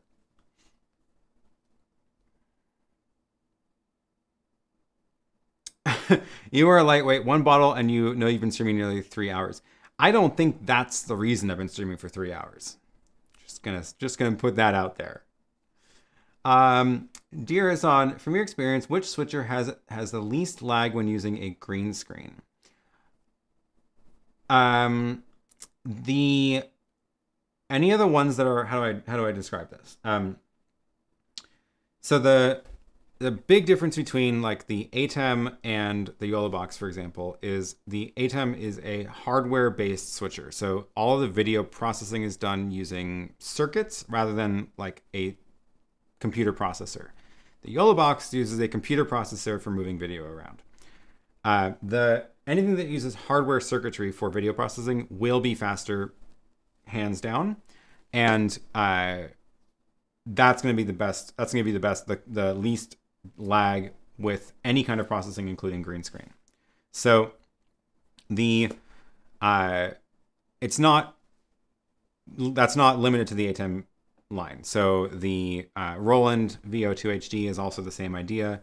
Even like the Feel World sort of ATEM Mini lookalike is the same idea. Those are all hardware circuits doing the video processing, and you'll get basically no latency with the video processing that they do. It like might be a frame. Anything that uses a CPU for video processing is going to have more latency, pretty much guaranteed.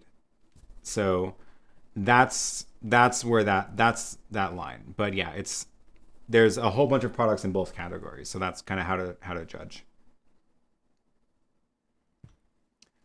Stop and Think says, I have the ATEM Mini Pro switcher. Is there a dual AB switch available to plug both the SSD and computer around the output to the ATEM? No. So think about it this way: the USB port on the ATEM can be in one mode at a time. Either it can be hosting devices like a drive, or it can be hosting devices like a hard drive, or it can be the guest of a device like a computer. And you can't switch it. You can't do multiple of those at the same time without physically unplugging the cable. So you can have it plugged into your computer and then unplug it and plug in a hard drive instead. That'll work fine, but there's no device that will sort of do that for you, because most USB devices don't work in both modes like that. So there's like KVM switches where you can have a keyboard and switch which computer it's plugged into, but that computer or the keyboard is always in the guest mode the whole time. So it's always a guest. It's just changing which computer is hosting it. So there isn't a switch that changes modes like that. So many good questions coming in. Okay. When having a multi-view out on an ATEM Mini, can the embedded audio be selected, or is it set to program out? This is a big limit of the ATEM. It is actually all of the ATEMs. The audio is always program out of everything. You don't get the ability to route audio. I wish they would change that, because it would be really, really useful to be able to select what goes out of the USB or program. Mostly select what goes out of the USB so you can do proper mix minus with guests. Camille says, what FTP server do you recommend for offloading your recordings? Most of what I did explain this a little bit ago. I don't know if you were here. But when I archive recordings that I do for the YouTube videos and stuff, I'm copying them out to a set of hard drives that's in like a big box, network attached storage, and it looks like a network drive. It can be an FTP server, or you can mount it as a drive on your computer, and you can just copy files to it. And that's mostly what I use. It's just a box sitting in the room. NDI before version 5 was focused on internal network video feeds. Yeah, exactly. So they are now moving into the internet world, because it turns out everybody is on the internet now all the time. Oh my gosh. Okay.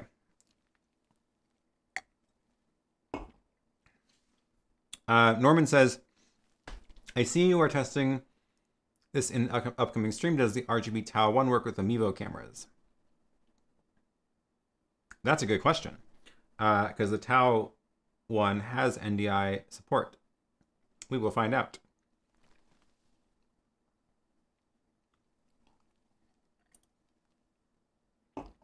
When will you be doing a deep dive of the DJI Mini 2? Probably not for a while. Here's the reason. If I use the drone, what's the right way to phrase it? If I make money by flying the drone, it counts as commercial use, and then the FAA requires that I have a commercial license to fly the drone. And I do not have that right now, so I cannot do that right now, and at least in the US, and I need to first solve that problem.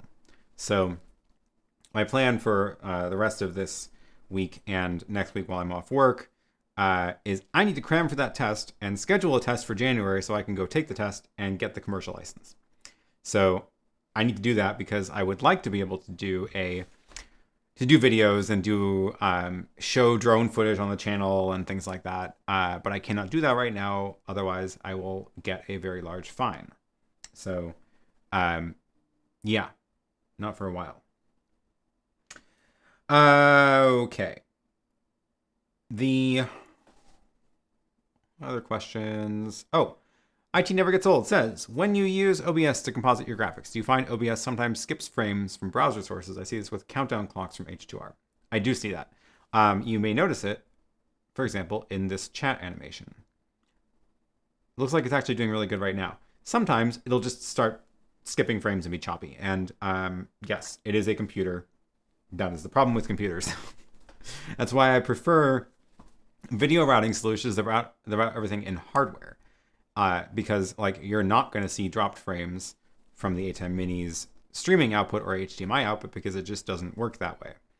But yeah, as soon as I'm bringing in browser sources from a computer, this definitely can drop frames. And if you were here on Sunday, I was having some pretty major issues with my browser source on the stream. And I realized it was because I hadn't rebooted my computer in a while. So I did that after the stream. Yeah. How to Repair says, I've been watching for hours. You're so great with your info. You will just hit Silver Star this year. Have a great birthday. After say many beers, 11 p.m. here. We'll rewatch in the morning. Wonderful. Thanks for watching. I appreciate it. And yeah, enjoy the beers and enjoy sleep. Axel says, my Hyperdeck Studio HD Plus Blackmagic with their names comes next week. My understanding can have multiple graphic files loaded on an SD and choose which to play while live. Yes, you can. Okay, here's what I'll do because I just realized I didn't get a chance to use this while we had the guests on the show. I wanted to demonstrate some fun little things you can do with the Hyperdeck, including making it snow. So this little snow animation is something I created this morning in Apple Motion. It's mostly just their stock snow effect. And I rendered that video onto the SD card of the Hyperdeck, and I have it set up there playing back. So there are multiple files on the Hyperdeck. I can show you how that works, and I can show you how this button in Companion works. That would be my, oops, that's the wrong button. That's the right button. Too many buttons. There we go.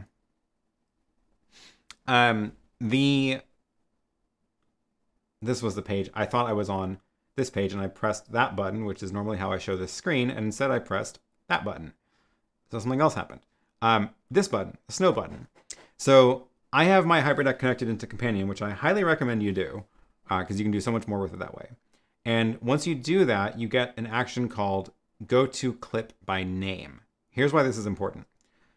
In the ATEM software control, if you have your Hyperdeck plugged in, you can control it from here, and you can see how all the files loaded in. And that's great. And I can choose which clip to play here. The problem is if you make a macro from here, what you're going to end up doing is you end up, it ends up recording the clip number into the macro. So it says like, go to clip number 6. And then if you add a file and the numbers change, it'll play a different file when you run that macro. So that's not great. And I want to make sure that the programming I've done will always play the right file when I press the right button. So that's one of the really cool things about Companion is the Companion has a clip name feature where I can say, please play the clip named this. And then no matter how many other files are on the drive, this is the one that will play.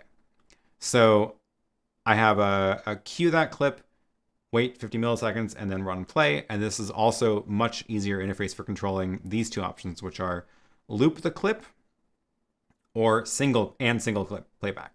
So I can, because this video is just an infinite loop, I wanted to only ever play this file, and I wanted to play it on a loop.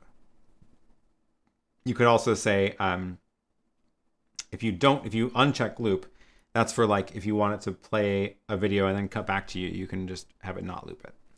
And then the rest of this button is like, turn on the downstream key, set it to the Hyperdeck, and run the auto transition on the overlay. And then we get the snow effect. And then if I want to play a different clip, let's see, I have a button over here for this one, which will play the video of me biking in the snow. And that is going to, that's interesting. Oh, that was on the other Hyperdeck. I moved it to, so let's delete that. Plus, if we go to Hyperdeck Plus, go to clip name, and then we choose the snow ride, and then set it to preview, and then that will play the video out. So this is a great way to manage multiple video clips that are on your Hyperdeck. Is the snow animation a chroma or is it a Luma key? It is a Luma key that is pre-multiplied. But it uses the same, because it's just white. You can, if I go into the settings for it, you'll see what I mean. The settings for it is here, key 2. So the Hyperdeck is the fill and the key source, and pre-multiplied is checked. That means if I didn't have that, you would see all of the little black borders around the snowflakes, which is not great unless you adjusted the clip, but then we're starting to clip some of the flakes themselves. So if you do pre-multiplied, normally you have to very carefully create your graphics, but if you're only doing black and white, it kind of just works. And it's using, it means that whatever is dark on the key layer will be less opacity on the fill layer, and it just kind of makes itself magically work out, which is nice. But yeah, it's using the downstream key.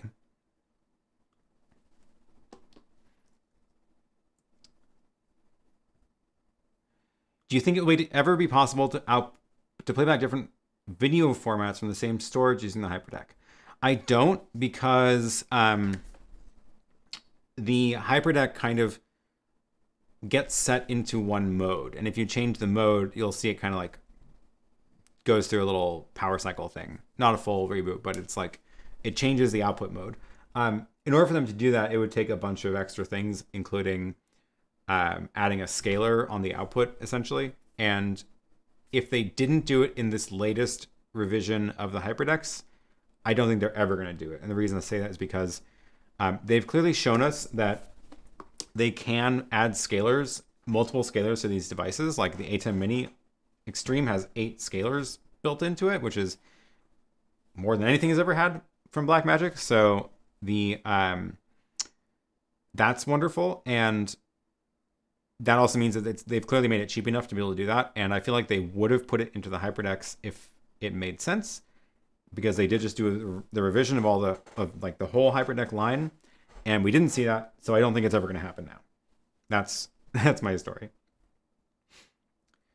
Camille says, you use lighting with a fan. I don't hear anything though. What's your secret? It's taken me a while, for sure. The one of the tricks is I have found very quiet lights. So let's see if I can find the lights I'm using. I always forget what that one's called. It is the, here it is. The main light here is the Godox SL150 Mark II.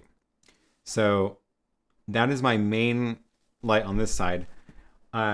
And then the lights up above me are, they are GVM lights. They are very small GVM lights, 80Ws. So GVM 80W. Oops. 80W. Need the link in there too. That would help. So those are the only lights I have on here with fans. And then this one over here, this light is a panel. And it used to be the one that I used as my main light at the old desk last year. And then I have 2 other LED panels as well. And those don't have fans. The 80W is, I believe, no fan. I'm pretty sure there's actually no fan in it. This one has a fan, but it's very, very, very quiet. And that is, I've made sure to buy lights that do not have loud fans.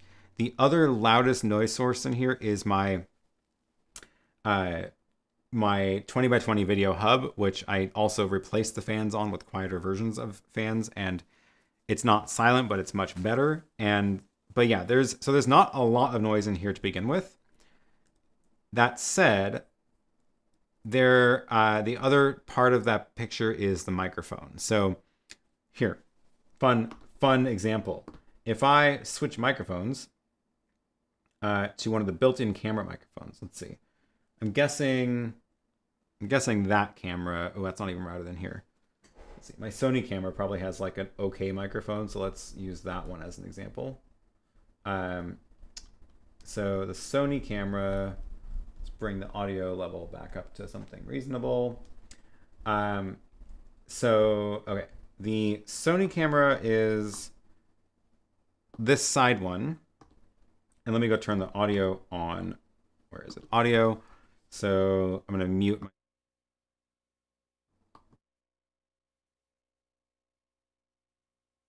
So now you're hearing the audio from the camera, which is probably not great. And there's also, oh, make sure there's no audio processing on it. Yeah, there's no audio processing on that audio. So it probably doesn't sound very good. And you're probably hearing more of the noise in the room. So this is all just to say,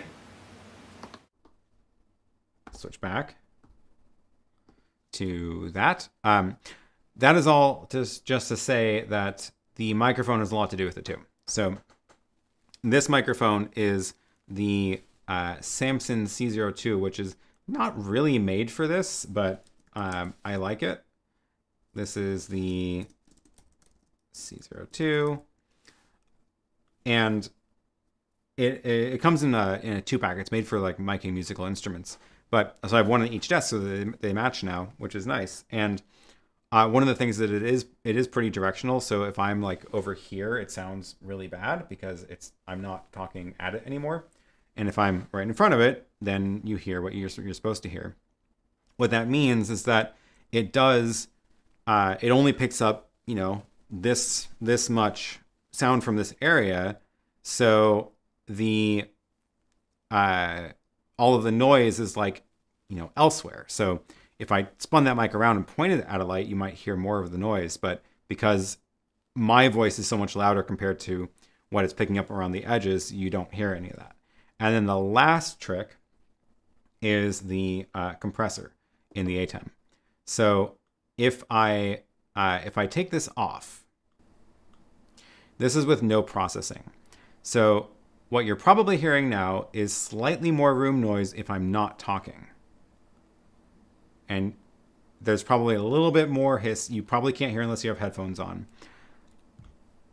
But when I add this, what it does is if I'm not talking, it reduces the gain so that you hear less of the ambient noise to begin with. So those are the 3 things that I found that make a lot of difference. Eric says, On-cam mic, I hear the room tone, hiss, air flowing, fans, more presence. With the Samson is more forward. Yeah, exactly. Hopefully that helps. Any prototype used ATEM Mini stands for sale on your website? I don't have any right now. I sold the batch that I had made before, and I haven't been printing new ones because we've actually finally finalized the designs, which is wonderful. Camille says, yes, I hear the difference. Wonderful. So yeah, those are the three things I use for that. All right. Any other questions that I missed? Let me scroll back a little bit. Oh, I don't think I have an answer for this one. How do you incorporate audio into a live switcher when doing a wedding stream? I have never done a wedding live stream. I will just say that. That idea terrifies me. Dealing with anybody's weddings terrifies me because the people put so much literal investment into it, and it is a very expensive party and event that everything has to go perfect, and if they don't, they are very personally hurt, and I don't want that kind of pressure in my life. But yes, using an audio mixer, going to a 3.5mm jack into an ATEM is great. The key there is the line inputs on the ATEM are much better than the mic inputs. Bailey says, when is there going to be it's going to be a short one today shirts. Oh, you know what I should do is, I forgot to do this before this morning. I've been trying to come up with like, how would that make sense on a t-shirt with no other context when you're like, someone's just reading it and they're like, I don't get it. So I'm trying to figure that out. I think I might have come up with a way for people to submit and vote on ideas for shirt sayings. I think that could be fun.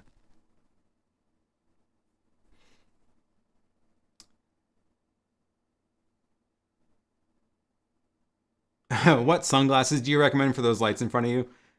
I mean, you don't see any reflections on mine because the angle is set up right, but they're not that bright. Did anybody else just experience streaming issues? I hope not. It looks like I'm still on the air. No Name says, thank you for the OAuth happy hours. Well, thank you for joining from the OAuth happy hour. That's the other half of my world, which is talking about OAuth. And I'm off of work right now, so not doing that at the moment. But it's a fun stream. Actually, that's one of the ones I use StreamYard for because it's just so much simpler. And I'm always doing it with a remote guest who is often not someone who's deep in the world of video production. And it is just easy. But anyway, that's just a show with me and a coworker, and we chat about what's new in the world of OAuth. That's fun.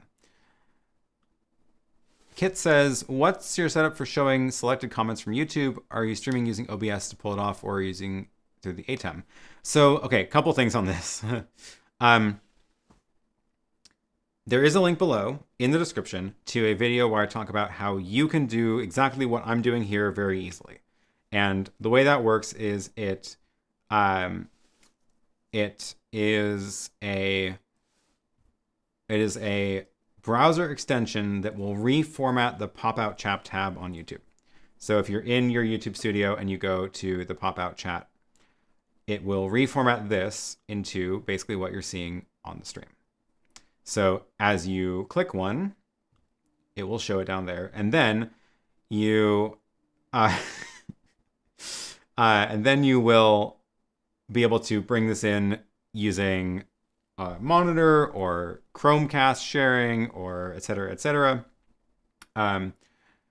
into your ATEM, and then Luma key it out. There's a video describing all of that. What I'm doing is slightly different for many reasons, but the key difference is, actually, let me go back here and show that message. In OBS, you might notice that you see your chat message. And I've got a web page loaded into OBS, which is, think of it more or less like that pop-out chat window, but it's now brought into OBS, which then outputs over hardware. And it's OBS can talk to this device. It's called the Ultra Studio 4K Mini, plugged into the Mac. And that outputs, and here's the key, 2 video feeds. It outputs the contents as well as a mask. And that's how I can get the nice crisp edges, which you don't get with a Luma key. But there, the way that I've got it set up through OBS and this hardware is the sort of expensive, complicated way to do it. If you are interested in trying it out on your own, I would recommend at least starting with the extension that I've got linked down below, because it's you don't really need any extra hardware to do that.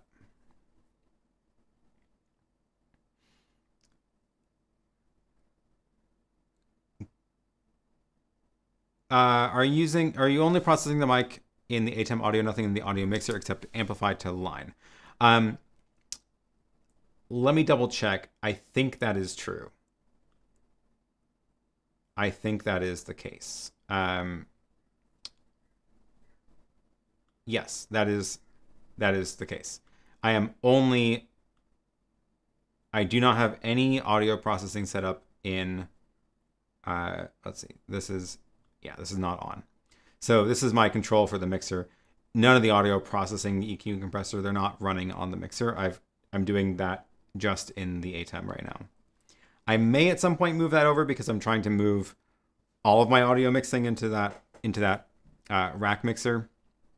And as soon as I start bringing in more of the sounds into that, I don't want the ATEM to be adding compression to it. So I will probably change that, but yeah.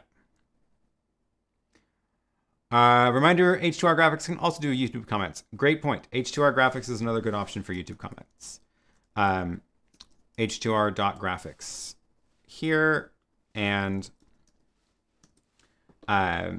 it does lower thirds and graphics, like the thing that just slides out from the bottom like that, but it also supports connecting into YouTube.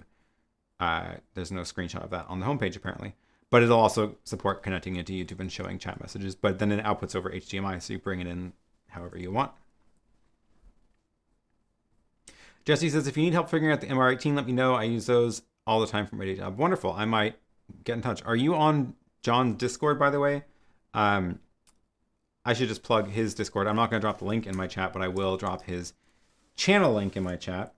Go take a look at any of John's videos and click the link down below to his Discord, which I hang out in a lot, and there's a lot of really good people there. So just plug for his Discord. I do not have my own Discord right now, and I don't know if I'm not planning on it right now. We'll just end that sentence there.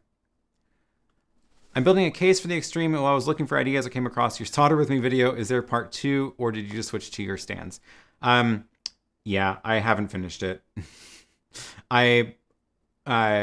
In-person events did not come back as soon as I was expecting them to when I made that video. And because of that, I haven't had a lot of reason to carry my ATEM around in a rig. So no, I ended up making a stand for it, and I just use it in fixed locations right now. So, also Caleb hasn't shipped his. I haven't seen his update about he turned that into a product in theory, but I haven't seen him update that about that. Ryan says, have you tried setting the frame rate to 60? It seems to go a bit smoother. I might try that. I'm skeptical that would fix it, just because I feel like it's the CPU of the computer is just struggling with stuff. Eric says, John Barker's Discord, definitely a great place to congregate, talk, and ask questions. Lots of full-time pro event folks are there. Yes, definitely.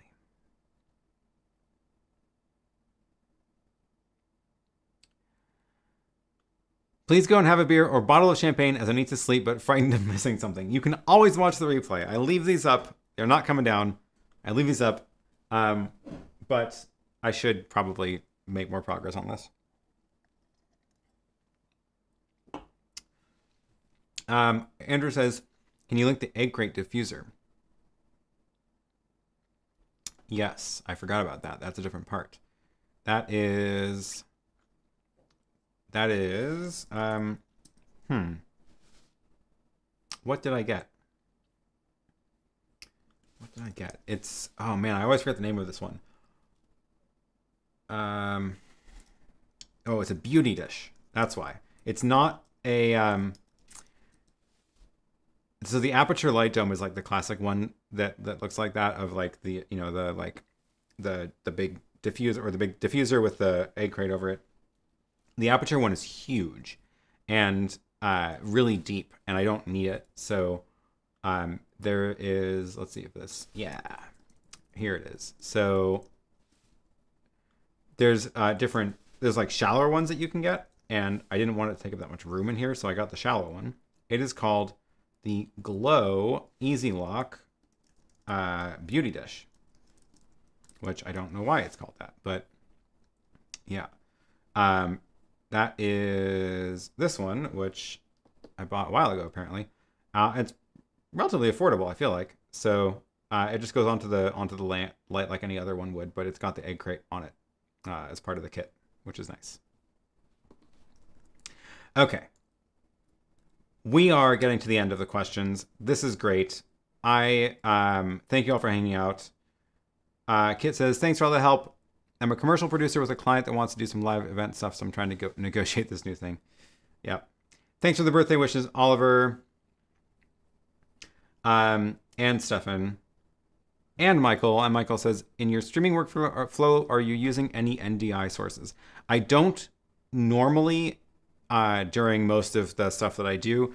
The times that I have used NDI have mainly been, I want my phone to be a camera really quick. And what else? Testing stuff. I think that's it. It's not really a part of my main workflow, I would say.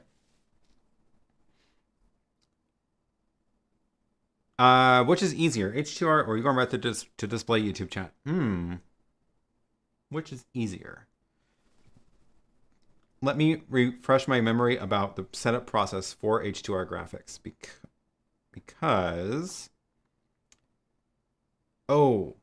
here's a thing. H2R graphics. No, okay, here it is. How do you set it up? Here's the H2R graphics window. I think. Okay, yeah. You have to add your own API key into H2R graphics, which is doable, but that is not a trivial task. Let's just put it that way. The Google API Developer Console is a nightmare. It is not fun to deal with. So to use H2R graphics, you have to go that route. The way that my browser source works is there is no API involved. It just reformats a browser, so it is far easier. So yes, that is the easier way. Sorry, John. It's not his fault. Oh, thanks, Brian. Oh my gosh, thank you for the super chat. All right, I think. Cheers. We almost made it to 4 hours. I think we're gonna wrap it up here. That's a good note to end on. We'll wrap up plugs for the various things we've talked about today. Again, shop.aaronpk.tv is the brand new store I just launched with some brand new merch, including the shirts I wore last week in 2 styles. Also, that which I haven't bought yet, but I'm going to get it in a couple of days. And the face mask and wall calendar. And the wall calendar is 2022. So I need to get my hands on that as well, because that year is starting very soon. Also the YouTube channel planner, which I did a whole walkthrough of it on this stream. So if you made it to the end and skipped over it, I will put timestamps into the description so you can find it again later. But I talked about my whole process for how I film YouTube videos, how I've been filming YouTube videos. Thank you very much for the super chat. Thanks for the birthday wishes.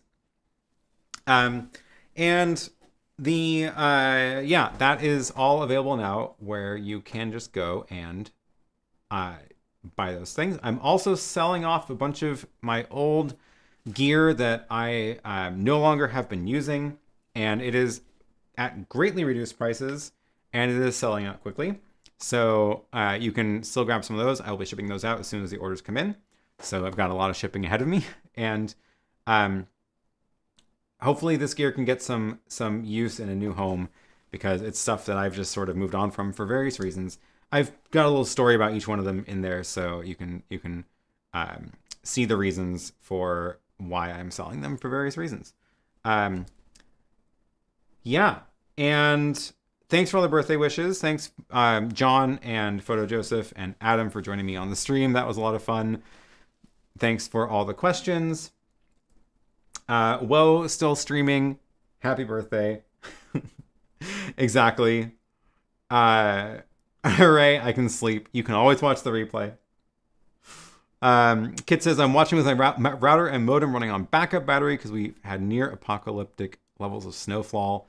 Yeah, I have to go ride back in the snow because it was extremely snowy here this morning, and I rode over on the snow. And speaking of, let me see if this will queue up.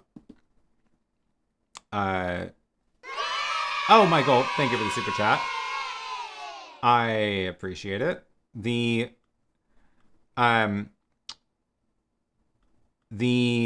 weather, oh my gosh, the weather here has been a bit much. So this is what I biked over in. Well, this was actually from Sunday, but it looked the same today. Several inches of snow, riding my bike, not something I normally do, and I survived. But what an adventure. And I don't think it's melted over this morning, so I'm gonna have to bike back in that. And yeah, Jesse says, just barely 4 hours. I thought for sure you'd have broken the record, but that would take 5 hours. Thanks for sharing your special day. I appreciate it. Thanks for the birthday wishes. All right. Thanks, everybody. Thanks for the 4 hours super show that keeps me up the whole night. Well, we try.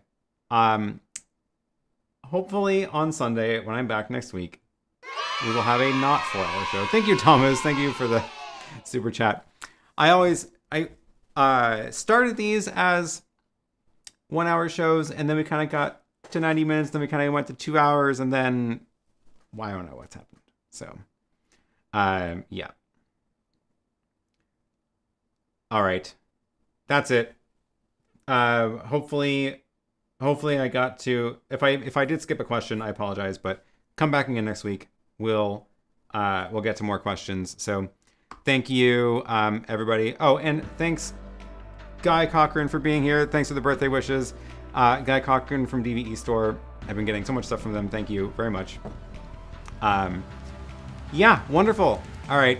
Thanks, everybody. And I may or may not do another stream this week. It's been a long week. We'll see. I will post it on my channel ahead of time if I do. Also, subscribe to my email newsletter to get an email.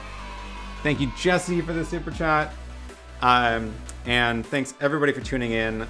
It's been a lot of fun. I'm going to go finish this and finish out the rest of the daylight here. Sun's probably already going down.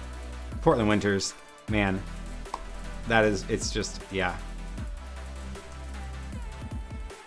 Thank you, How to Repair. Have a great evening. You are really worth every penny. And thank you, Shoji Productions, for joining. That's a long list of super chats today. Thank you, everybody. It means a lot. I appreciate it. Have a happy new year. Hopefully everybody has an awesome next year. And I know I'm looking forward to some new projects for the new year. Thanks, everybody. And have a great rest of the day.